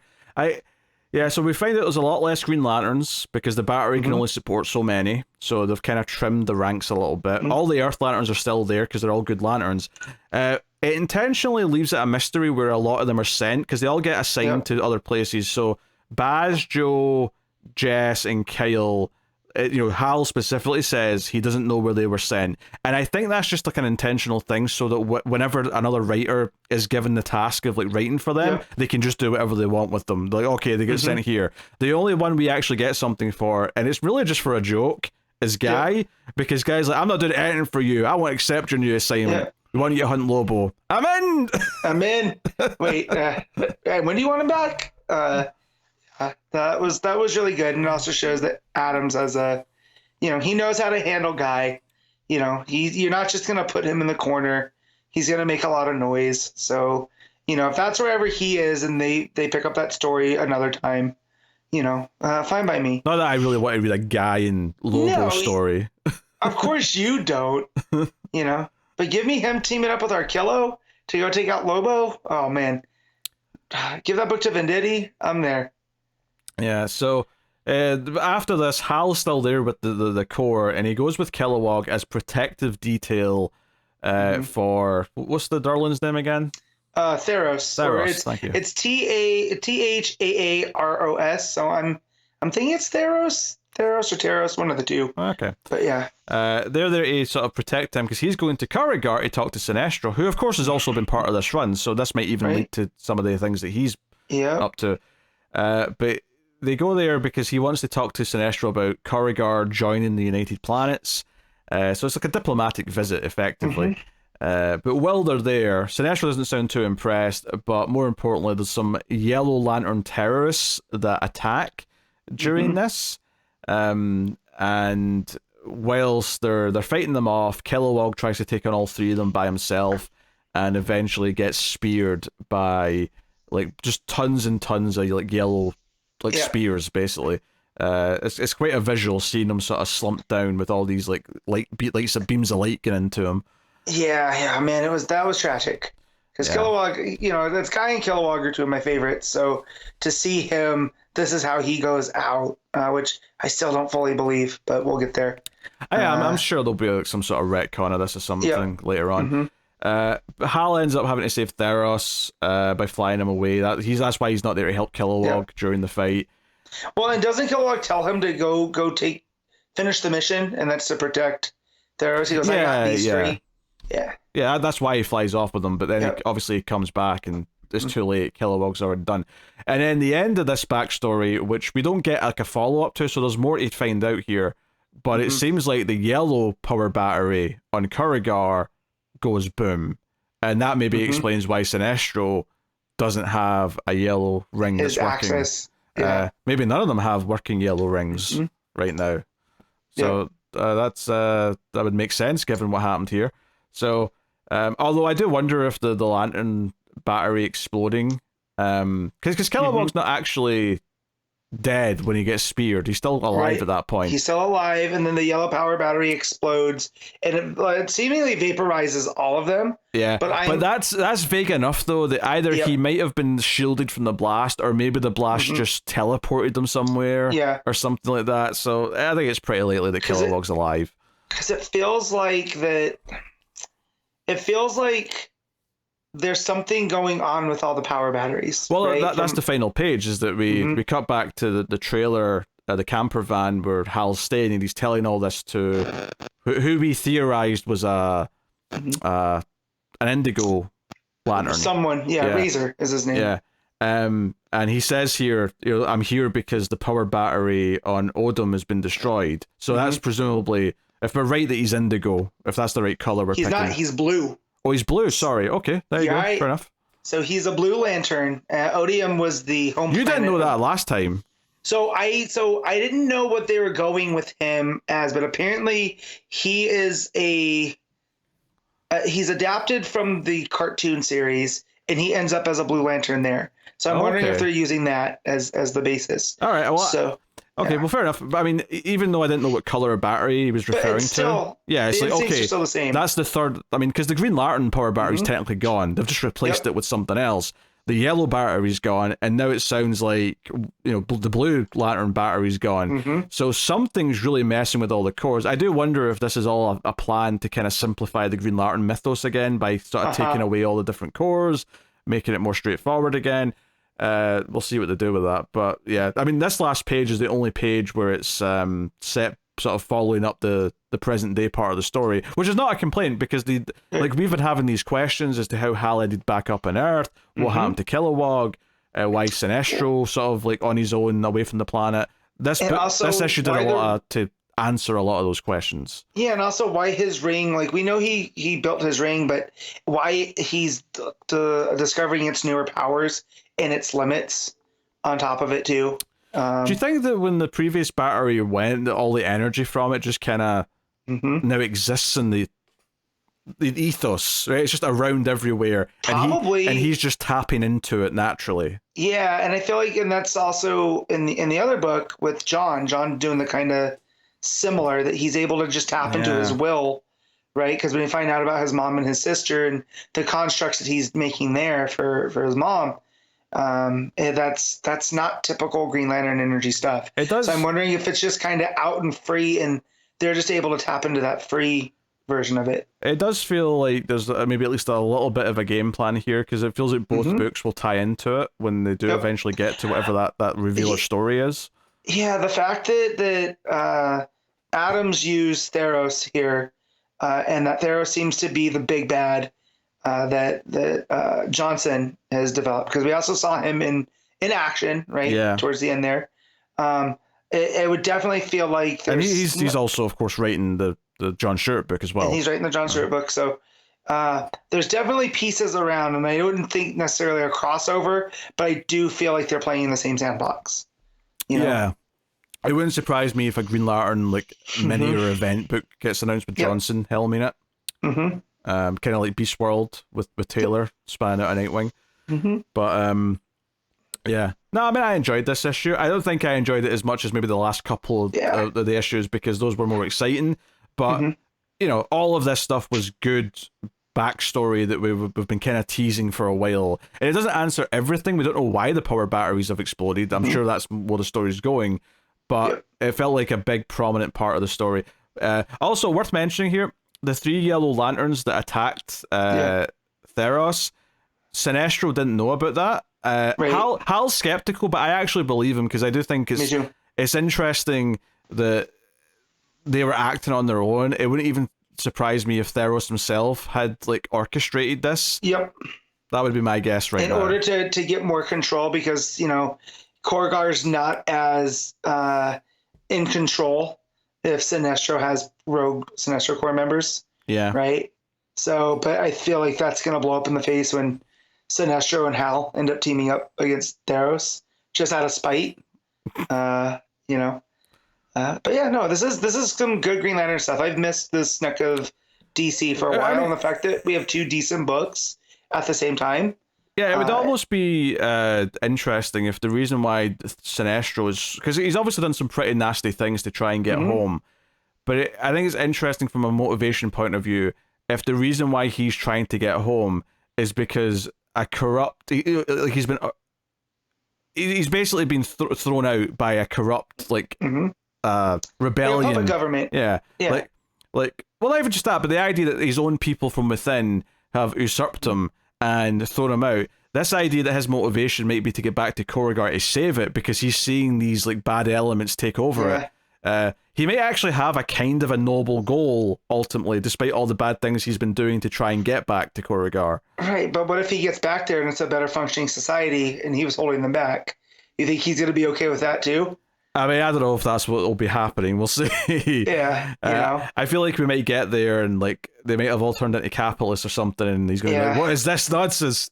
Well, it's definitely, there's something sinister going on with the United Planets, because we saw in War Journal them go to that planet and immediately start exploiting it, taking all the people, and maybe that's their goal for Korrigar too, right?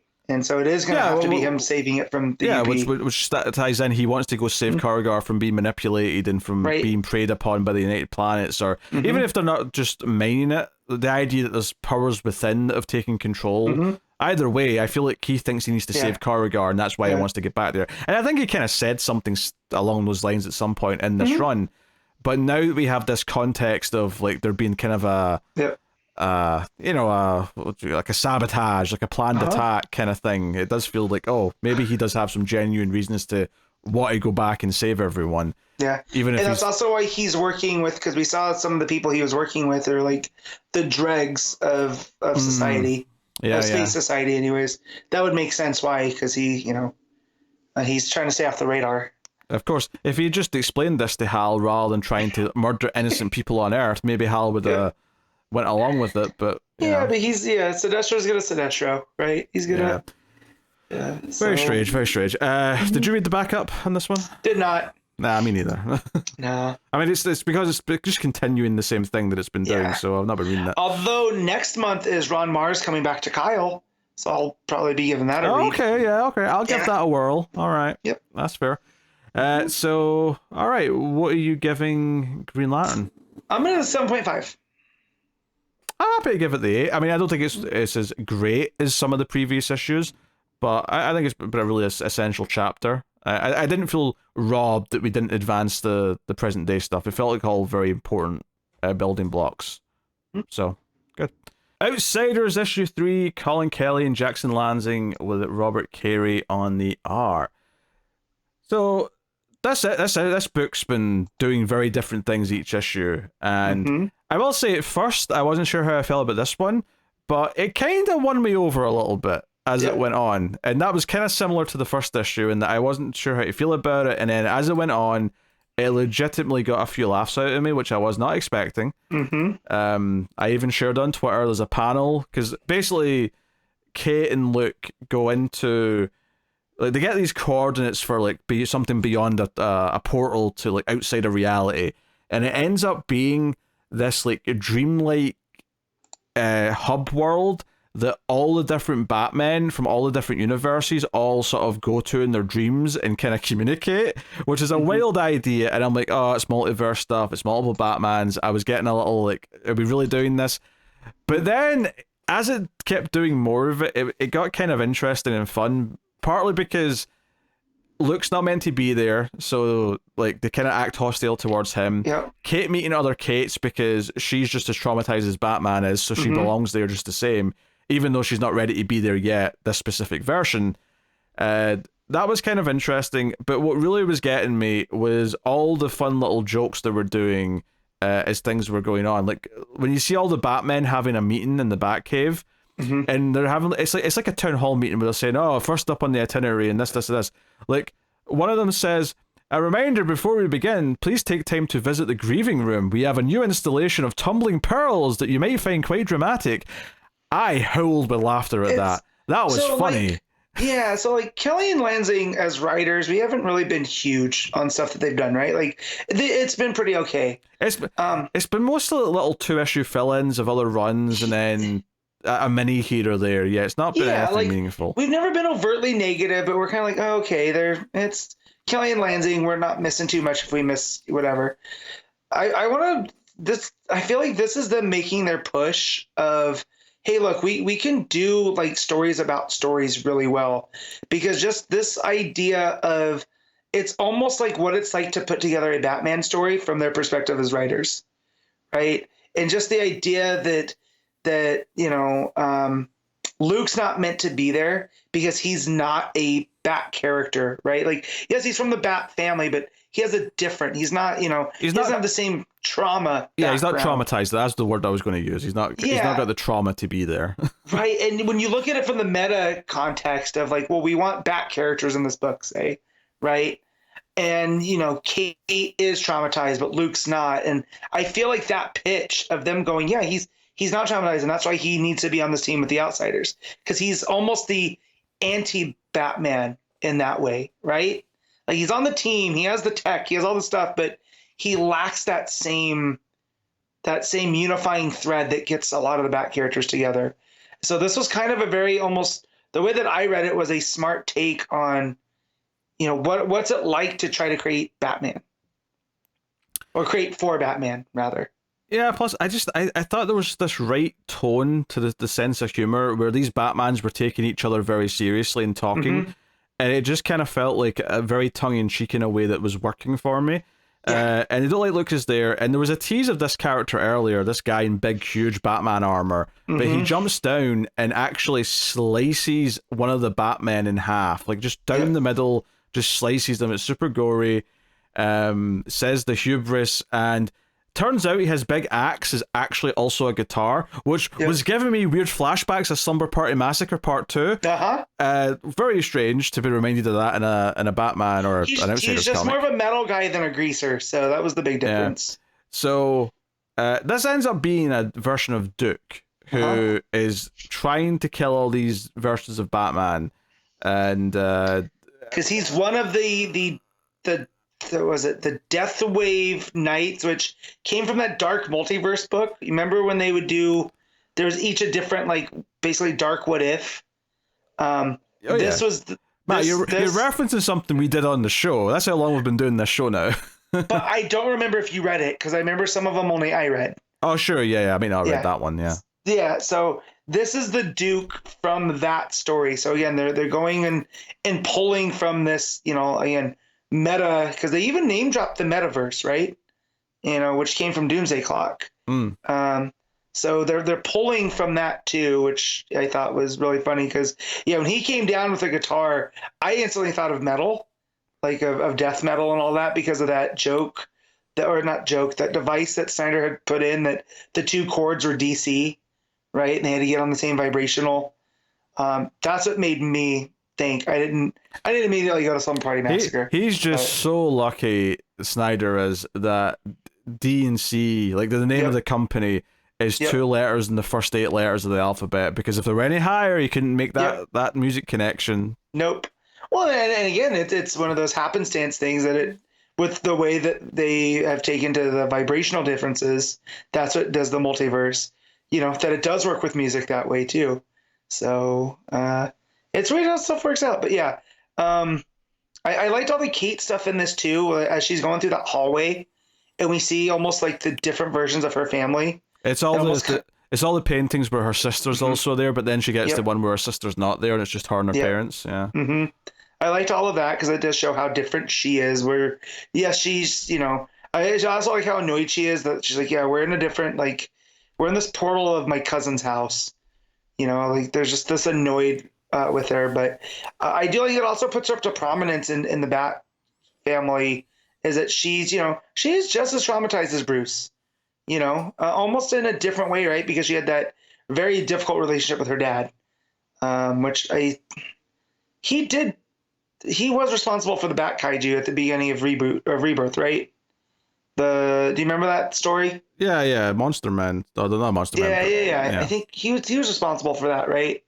So when we haven't seen him in a while, I don't think. But yeah, it's almost more traumatic than Bruce's, because Bruce doesn't have that family aspect that's fighting him, at least not right now. Give Zdarsky enough time to resurrect Ma and Martha and Thomas. But yeah. So the end of the book is, they get sent back. The Batman's helped them get out, and they're back on the carrier.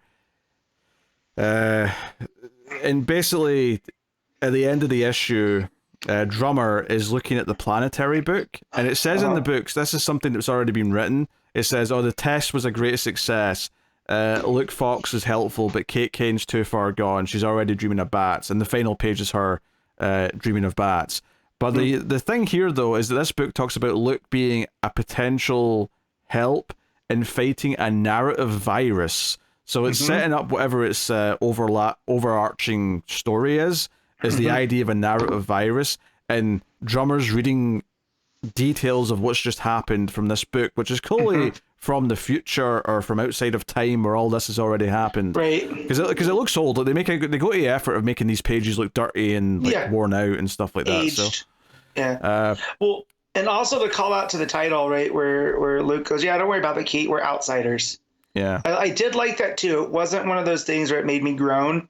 It was like, okay, that's why they're going with this. It's not like a Batman and the Outsiders. It's more like, because this was giving me like Booster Gold book vibes, where he's going through time, and it's kind of an excuse for the writers just to kind of try out different storytelling stuff. And so the fact that, Kate and Luke now are outside of a typical comic book story. I thought that was another smart piece. Yeah. The color in the last page is really good because all the panels of Kate sleeping are all very tinted blue. You know, it's that nighttime kind of look. But then all of the stuff in her dream is all just blacks and reds, which works because obviously it's her colors, like it's literally her color scheme. But it also just really sells that idea of the difference between them. So, no, so the idea of this narrative virus is interesting, and I'm wondering how weird and sci-fi it'll get with this idea of the book and what they're already destined to be involved in. But very curious. Like I say, this one won me over as it went along because I wasn't sure how I felt about what the premise of the book was, but it's kind of done that every issue where by the time it's got to the end, I've kind of like, okay, that was like a fun, weird sci-fi adventure. I think maybe the reason why I wasn't liking this one as much is because it was getting into like a dreamlike world. That feels more magic-y to me than sci-fi, and I was really liking the sci-fi bent on the first two. But like I say, by the end, it kind of won me over. I chuckled quite a number of times at some of the stuff the Batman were saying. It felt like it was poking fun at the ideas rather than taking it super seriously, like, say, a Chip Zdarsky, like, Zero and R, multiple Batmen recently have been doing. So, yeah, because that's what got me. I saw a whole bunch of Batman just standing around and went, oh no, not again. and then it played Hello, itself darkness, out. my old friend. Yeah, and then it played itself out. And then there's the joke about the tumbling pearls, which also got a chuckle out of me. I was like, oh, good. They're making fun of this. We're not going to have to deal with this again. But yeah, I'm looking to see like ahead in the solicits. If any of the stuff, and it just seems like they're going to keep going on in these kind of anthology style. You know, like there's a bigger narrative, but they're little pieces of things. Yeah, it feels like it's going to be standalone adventures that are slowly building whatever they're doing in the background. So, which is fun. It's a different way to do a serialized story. So, all right, what are you giving Outsiders? I'm gonna give this an 8. Yeah. I think I agree with the 8. It's pretty good. I'm surprised how much I'm enjoying this book. Honestly, I wasn't expecting to when it was announced. So, fair play.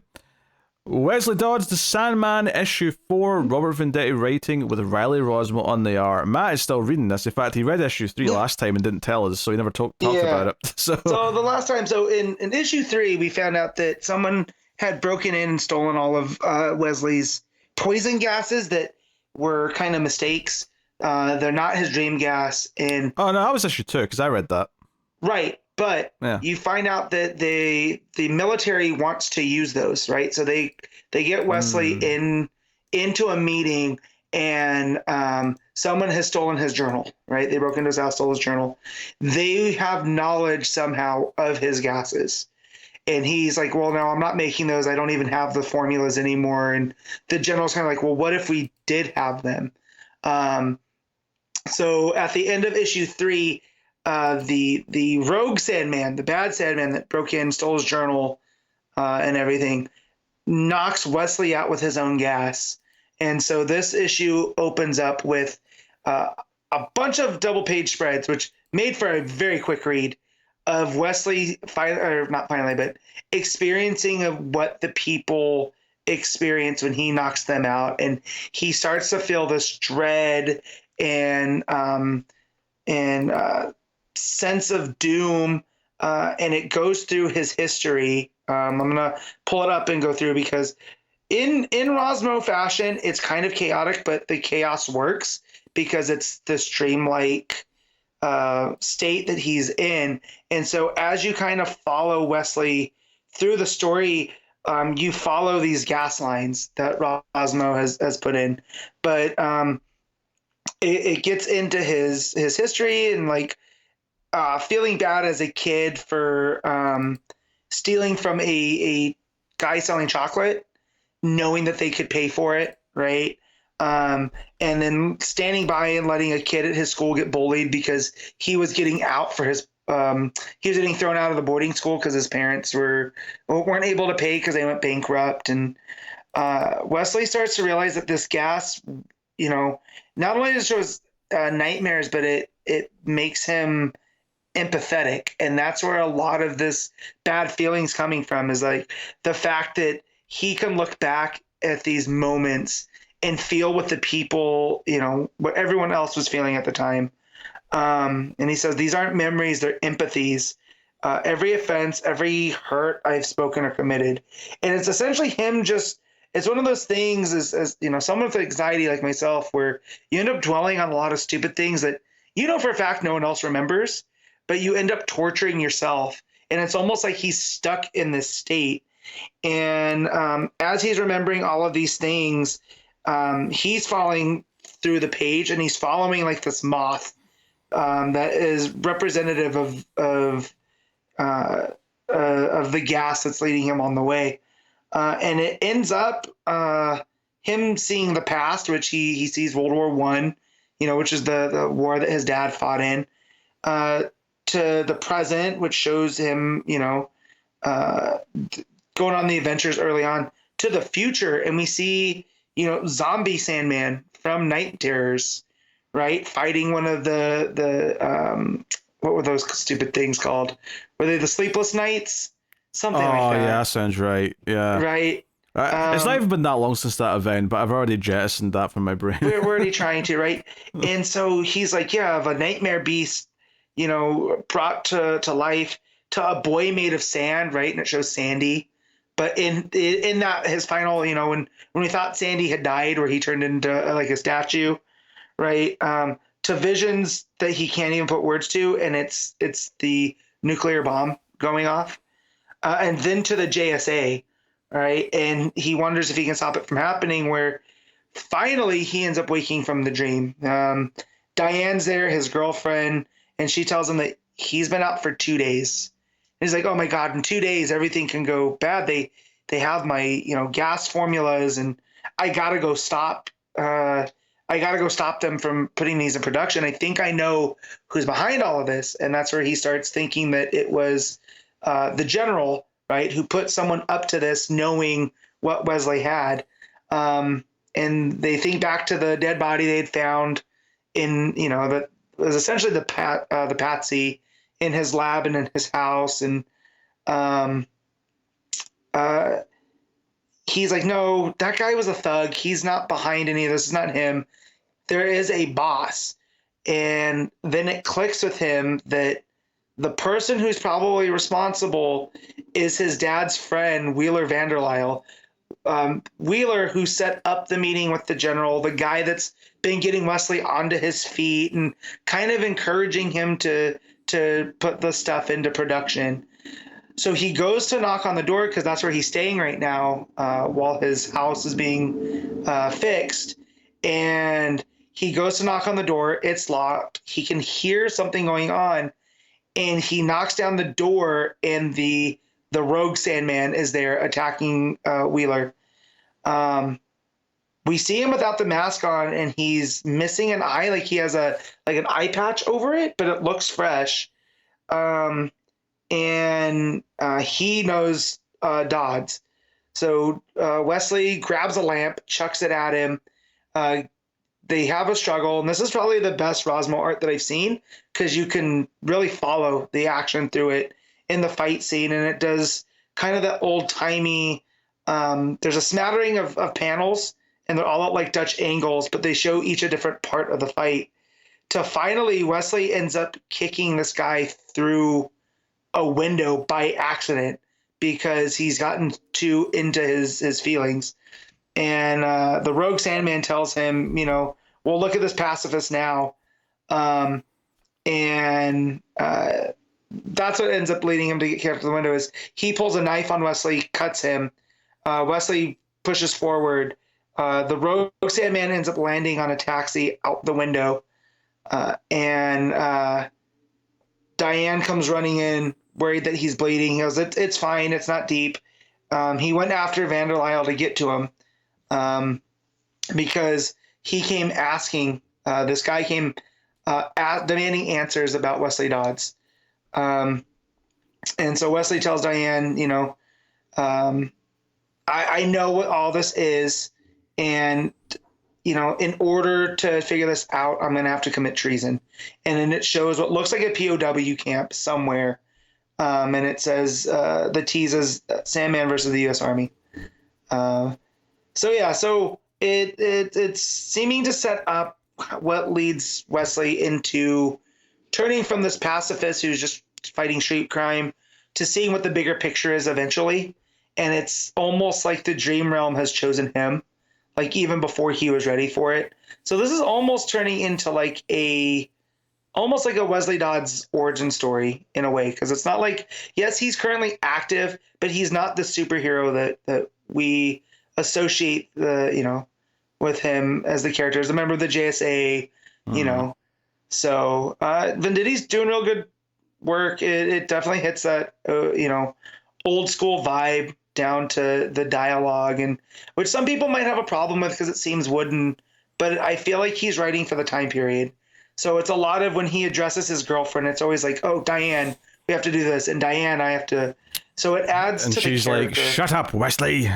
Yeah, essentially, like, you need to get control of yourself. And that was a joke. I was quoting Picard telling Wesley Crusher to shut up. Really? Picard told him to shut up? He lost his cool? There's an episode where he says, shut up, Wesley. I'm sure you can find a gif or a clip of it if you really want to. But yeah, so very, very solid book. And again, this is the most I've enjoyed Rossmo's art. And it's not for everybody. However, for Venditti, it seems like he reins himself in, because I feel like there's a camaraderie to tell this story that's set in a different era. So he doesn't, there's not a lot of the, because sometimes I feel like his artwork looks like a caricature. Like his Harley Quinn book, you would look at some of that stuff and you're like, I get that's supposed to be Harley, but it's just off enough. Here, when he draws the Justice Society, they're all instantly recognizable, right? So, and just the fight scene with the Rogue Sandman, it looked really good, and there was a pop to it that I don't usually associate with Rossmo. So I'm glad I kept this going, and it added to this morning. I thought I would read it and fall back asleep, right? That's how I ended up, as I was up, and Sandman did not put me out. So here we are. I will give this a 7.5. All right. Yes. Okay. Well, I've got a Patreon book every month at patreon.com/MailFuzzTV. At one of the higher tiers, you can make myself read a book. You can do so, like one person is making me read Batman and the Outsiders from the 80s, the original Outsiders book. This is issue 10 specifically. We did have a cliffhanger last issue. It was Black Lightning was wanted by the Masters of Disaster. Is that the team that Cold Snap's on? I believe so. I'm realizing that I don't remember what the name of the team was. I think it was Masters of Disaster. Maybe it wasn't. I'm pulling up the wiki for it now, because this is every time you cover one of these, I pull up the wiki. Look out the cover issue 9, because it said it on the cover. The last issue, I'm sure it did. But yeah, Cold Snap and New Wave and all those characters. We'll see if I remember any of the other names. The Masters of Disaster. That's okay. I'll just make sure, because there's a lot of villain team names. It could have been another one. So, start of this issue, Black Lightning was handed over to the bad guys because Shakedown was going to bring down a building. The team, Geo4 specifically, is pissed at Batman. How could you make that choice? And Batman's like, I would give any of you up, including myself, to save innocent lives. And Halo turns to Katana and she's like, he's serious? And Katana's like, yes, he would make a good samurai. so they all have different opinions on how Batman's handling the situation. Yeah, Tatsu's not wrong there. Batman would make an excellent samurai. Except for the killing part. He would never dispatch a guy in a duel. But No. Yeah. So we go to the villains. Black Lightning's like chained up. He's like sort of waist deep in water. The idea being that New Wave or whoever will fry him if he tries to use his powers. So it turns out that Black Lightning's felt guilty about killing an innocent person, right? And that's been teased throughout the whole run so far. And basically, the parents of this girl hired the team to kidnap Black Lightning so they could kill him, execute him in front of them. And this mother comes in and says, "You killed my daughter, do you remember?" And he gets all solemn and says, "Yeah, I remember." And we see a flashback of what happened. Basically, there was some muggers on a subway car. Black Lightning intervened and started fighting them. But when he punched the guy, his hand fired the gun he was holding and hit this girl. So it wasn't like a direct, Black Lightning didn't zap her or anything like that. It was more of just an accidental knock-on effect. But of course he felt guilty about it, and he hung up his suit for good until Batman talked him into wearing it again. So he talks about how Black Lightning, died that day, and he came back, but he didn't want to. And he says, I know your name. Your daughter's name was what was it? What was his name? Was it Karen? I'm looking. Trina. It was Trina. Sorry. Trina Shelton.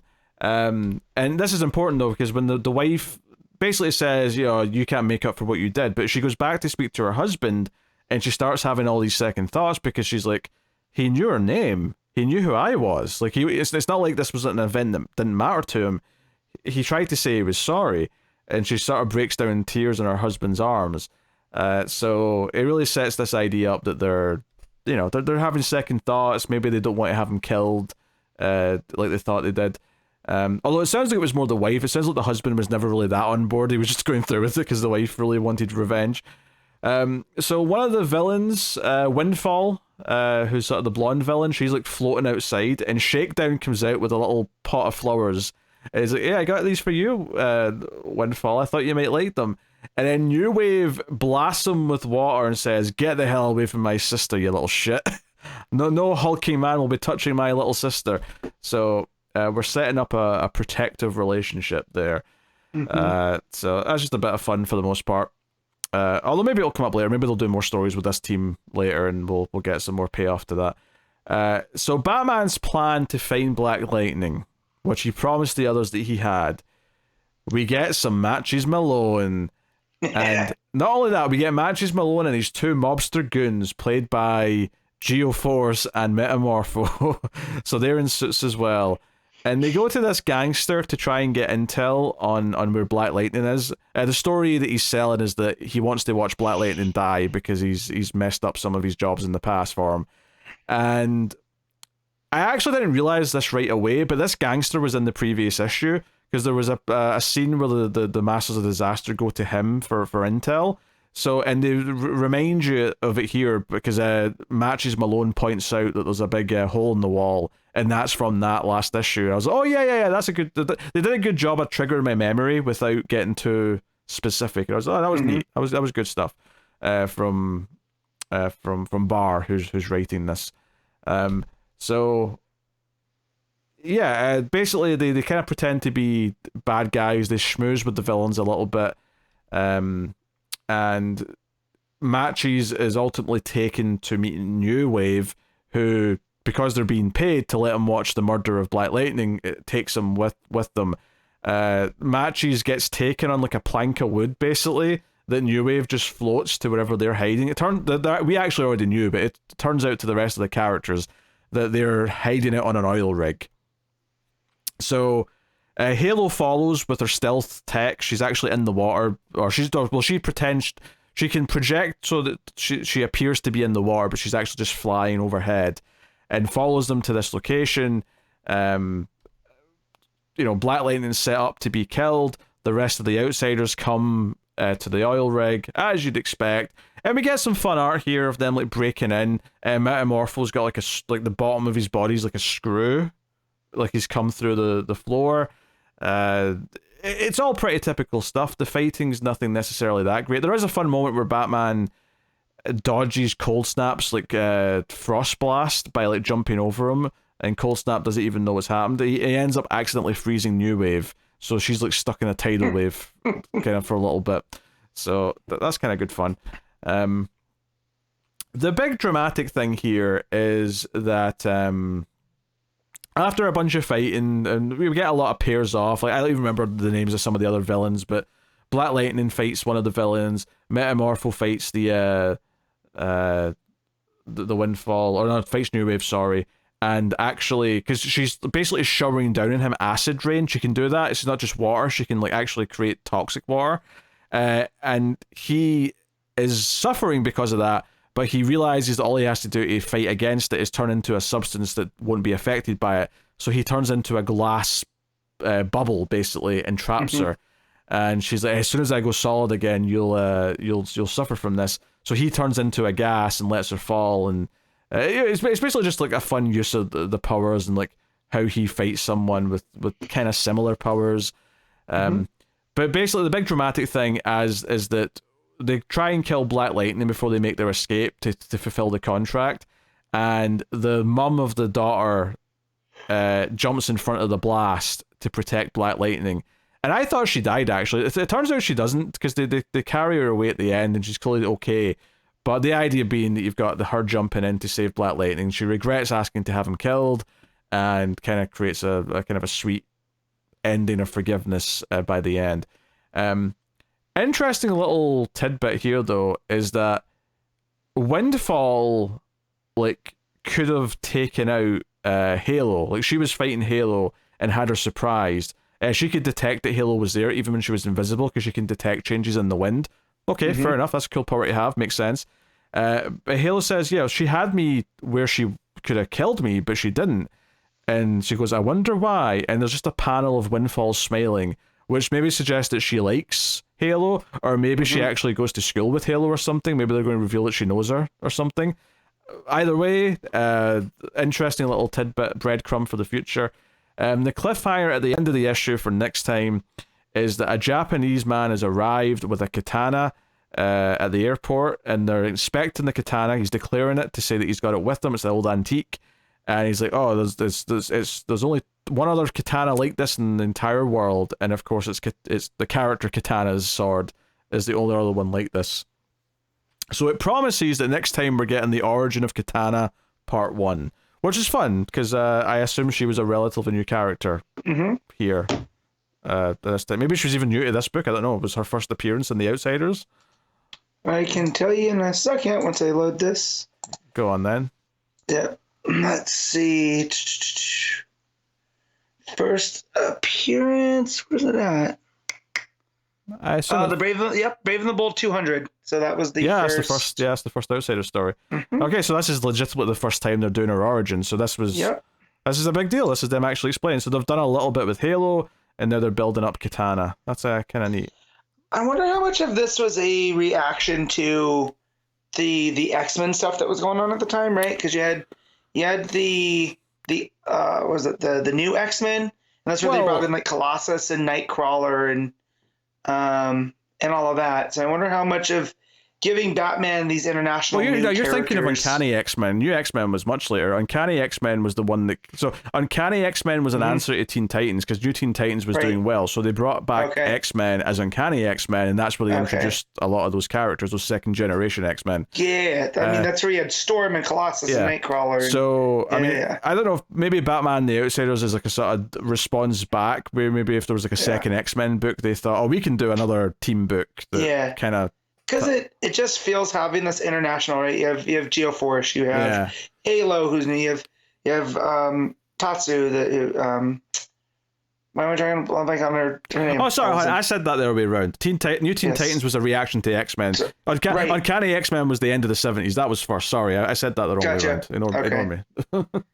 Gotcha. But yeah, so just the fact that you have all of this. Anyway, so what I was getting at the end there, though, was that there's multiple X-Men books, so we can have more team books. Yeah. Right. Yeah, that makes sense. It makes sense. It could be. It definitely feels like maybe this is their version of the New Mutants or something. I don't know. I've never read the classic New Mutant stuff, so I don't know how much that. I don't even know if New Mutants has started by this point. I'm just throwing that out there as an ancillary X-Men book. But it was weird having all of these new characters that they could now, stuff that, like, again, we've seen Katana's origin so many times, but this is the first time that it's going to happen. It's crazy to think of how much of a short time that was from the late 70s up to the late 80s, right? Like this decade where all these characters start popping up. Yeah, and a lot of them have stuck around, meaning they did a good job of making them established and sticking to them and fleshing them out over time. Whereas there's so many characters that get introduced that almost instantly. In a year's time, they're going to not talk about them anymore, and then we're going to forget they ever existed, and that happens. Right? It happens a lot. And don't get me wrong, making new characters that are going to stick is hard. I'm not faulting anything there, but it is interesting that Katana's still used today, still talked about today. So that's cool. It's cool to see the origin of some of these characters. Yeah. So I'm glad I'm reading this. This was a fun issue. It was probably more of like a 7, just because some of the action felt a little bit just by the numbers. Although there's a couple of fun moments, and I did appreciate the more emotional side to the story. And it was fun seeing the matches mill and stuff, but didn't maybe quite hit as hard as some of the other issues, or had as like wacky ideas as some of the others. Like, I think last issue was a lot of fun seeing like all the Masters of Disaster be introduced and all their power sets and their kind of kooky characters. Because they're already established in this one, it was, not all of them got as much focus. I mean, Cold Snap's barely in this one. He fires a blast at Batman and says, "Let's go, team," at one point, and that's like it. So, but yeah, there you go. That's my Patreon book for this episode. And that'll bring us on to the final part of the show, where we pick our favorite stuff of the week, favorite panel/moment, favorite cover, favorite art, and of course top 5 books. And there was only 5 new books I read this week, so all of them will be appearing in some fashion. Matt, what is your panel/moment of the week? Okay, there's some good ones in action. I did like, all hopped up Bizarro when he shows up to Superman. You can just tell something's off. Sandman had a couple with that Dream Realm, and then the fight scene between Sandman and the Rogue Sandman. But mine's gonna be from Titans and from Beast World, and it's gonna be when John takes on, when he comes and sees the Kaiju Giganta bear, and it just looks like complete and total chaos and destruction. It looks like something from a Godzilla movie.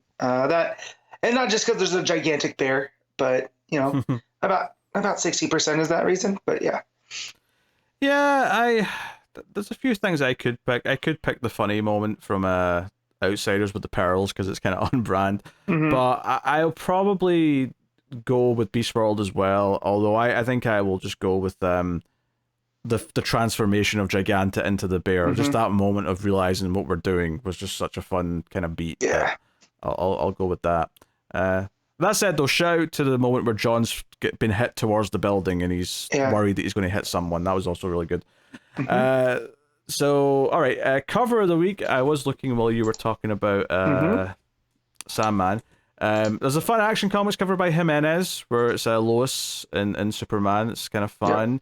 There's a Batman and Robin cover by Jorge Molina, which is quite moody and just, it's all these grays and reds, really quite nice. My pick's going to be Green Lantern, though. There's one that I really like by Doc Shaner, a variant, but I'm actually going to go with the variant by Jorge Fornes, which is just like the Green Lantern glove and the fist and the ring, and it's got the sort of the pop art style and the green. It just looks really nice. It's got the old paperback style book cover kind of damage around the edges. It just it's really simple and effective, so I just really like that one a lot. Yeah, that one's just solid. I do like that Shaner variant too. It's got Kilowog and Hal on there, and it's done in that style. But there's a Wesley Dodds Sandman Funkavilla variant. Oh, okay. That's just very nice. Complete moody. Like, it looks fantastic. There's also a Lemire, if you like Jeff Lemire's art. He did a variant as well, and it's very much Lemire. Like, you just look at it and know. But mine's going to be an Action Comic variant, and there was a ton of them. I like the one that Pete had already mentioned, the Jimenez. But I like the Paulo Rivera variant that's got Bizarro looking like he's holding up something, but he's actually upside down. So, like, the rest of Metropolis is upside down. You see Superman. It's just kind of, this is the Bizarro that I enjoy, the kind of more goofy one. And just the softer colors and just like there's softer edges on the art that make Bizarro not look so freakish. That's gonna be mine. All right, cool. Art of the week. Oh, Lucas Meyer, Beast World. Yeah, like, it's not even like he's been a revelation, and I can't wait to see what other books he gets after this. Oh, revelation. Yeah, I mean, it is Lucas Meyer for me as well. I do think Tim's is solid, as is Čižmešija on Batman and Robin. But yeah, it's just Meyer. I think it's easily my winner for this week. I have no complaints. All right, top 5 of the week, Matt. All right, it's going to be Titans Beast World, and then it's going to be Outsiders, and then Action Comics, then Sandman, then Green Lantern. But they're all really bottlenecked around the same score. So 1 to 5, there's not much of a gap. Yeah, number 1's easily Beast World for me. And then I think from there you're looking at probably Green Lantern at number 2, Outsiders at number 3, and then 4 Batman and Robin, and 5 Action Comics. So there you go. I will now tell you, everyone, what is coming from DC Comics next week on the show. We have Nightwing. I say on the show. We don't do all the books. You know what I mean? The DC books are coming out. What's coming up? Nightwing 110. We got Batman Superman World's Finest 23. Superman issue 10. We have Titans issue 7, Wonder Woman issue 5, Catwoman 61, Superman Lost 10, Justice League vs. Godzilla vs. Kong 4, Green Lantern War Journal issue 5, Jay Garrick The Flash issue 4, John Constantine Hellblazer Dead in America issue 1, and there's a Justice League Godzilla Kong supersized monster edition number 1. So that's obviously a reprint of sorts. So yeah, healthy enough week. Next week. I'm sure Matt loves the Superman cowboy cover. I do. It's yeah. You're an easy man to predict. I'm not gonna lie. I am, but I also have a Nightwing meme cover. Oh yeah, it's the angry woman yelling at cat. And then Damien's the cat, because as we saw in the last backup, that he got hit by a spore. Nightwing and Titans obviously are both Beast World tie-ins next week. But I'm looking forward to both, so that's fun. Okay, so this Constantine book is a sequel to the last Cy Spurrier Constantine that I didn't read, so I won't feel bad not checking it out. I thought it was something new. Oh sure, I mean it's got the Sandman universe banner at the top, so I was never going to look at it just because I've not read any of those. So yeah, but I thought maybe give it a try because I have a new appreciation for Constantine from some of these other books, and I've heard good things about that last one. But the fact that it's a follow-up, that'd be like jumping into the second part of Deceased, having not read the first. Yeah. So, I'm not going to do that. But yeah, Superman,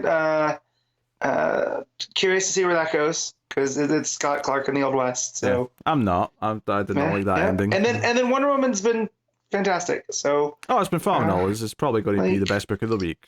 Probably. And that cover, I'm a big fan of this cover. It's very well... It's got a nice sense of like how stuff's divided up, like spacing, I guess, on the page. So, a nice layout, you might say. Thank you. I'm very thirsty. I've been trying to drink. Yeah, so I'm a bit dehydrated probably from the cold. You don't drink as much water when you do stuff like outside, right? Like normally if it was a warmer day, we'd have stopped for water breaks, but because it was 30-something degrees, so I probably need to maybe get some Gatorade in me too. So we'll see. Yeah. All right. Well, that is the show, everyone. That has been the episode. We'll see you again next week for more DC Comics discussion. You can, of course, help us out by hitting the like button if you're on YouTube. It helps out a bunch. More people find the show. And of course, you can rate us 5 stars on your podcast app of choice. It does help a bunch. And as mentioned a couple times, there's a Patreon, patreon.com/MailFuzzTV. Helps keep the show coming. You get a little bit early access. So go and see if you can support us over there. But that is us. So thank you once again for watching or listening. We always appreciate it. Keep reading DC Comics, and remember to never get lost in the Speed Force.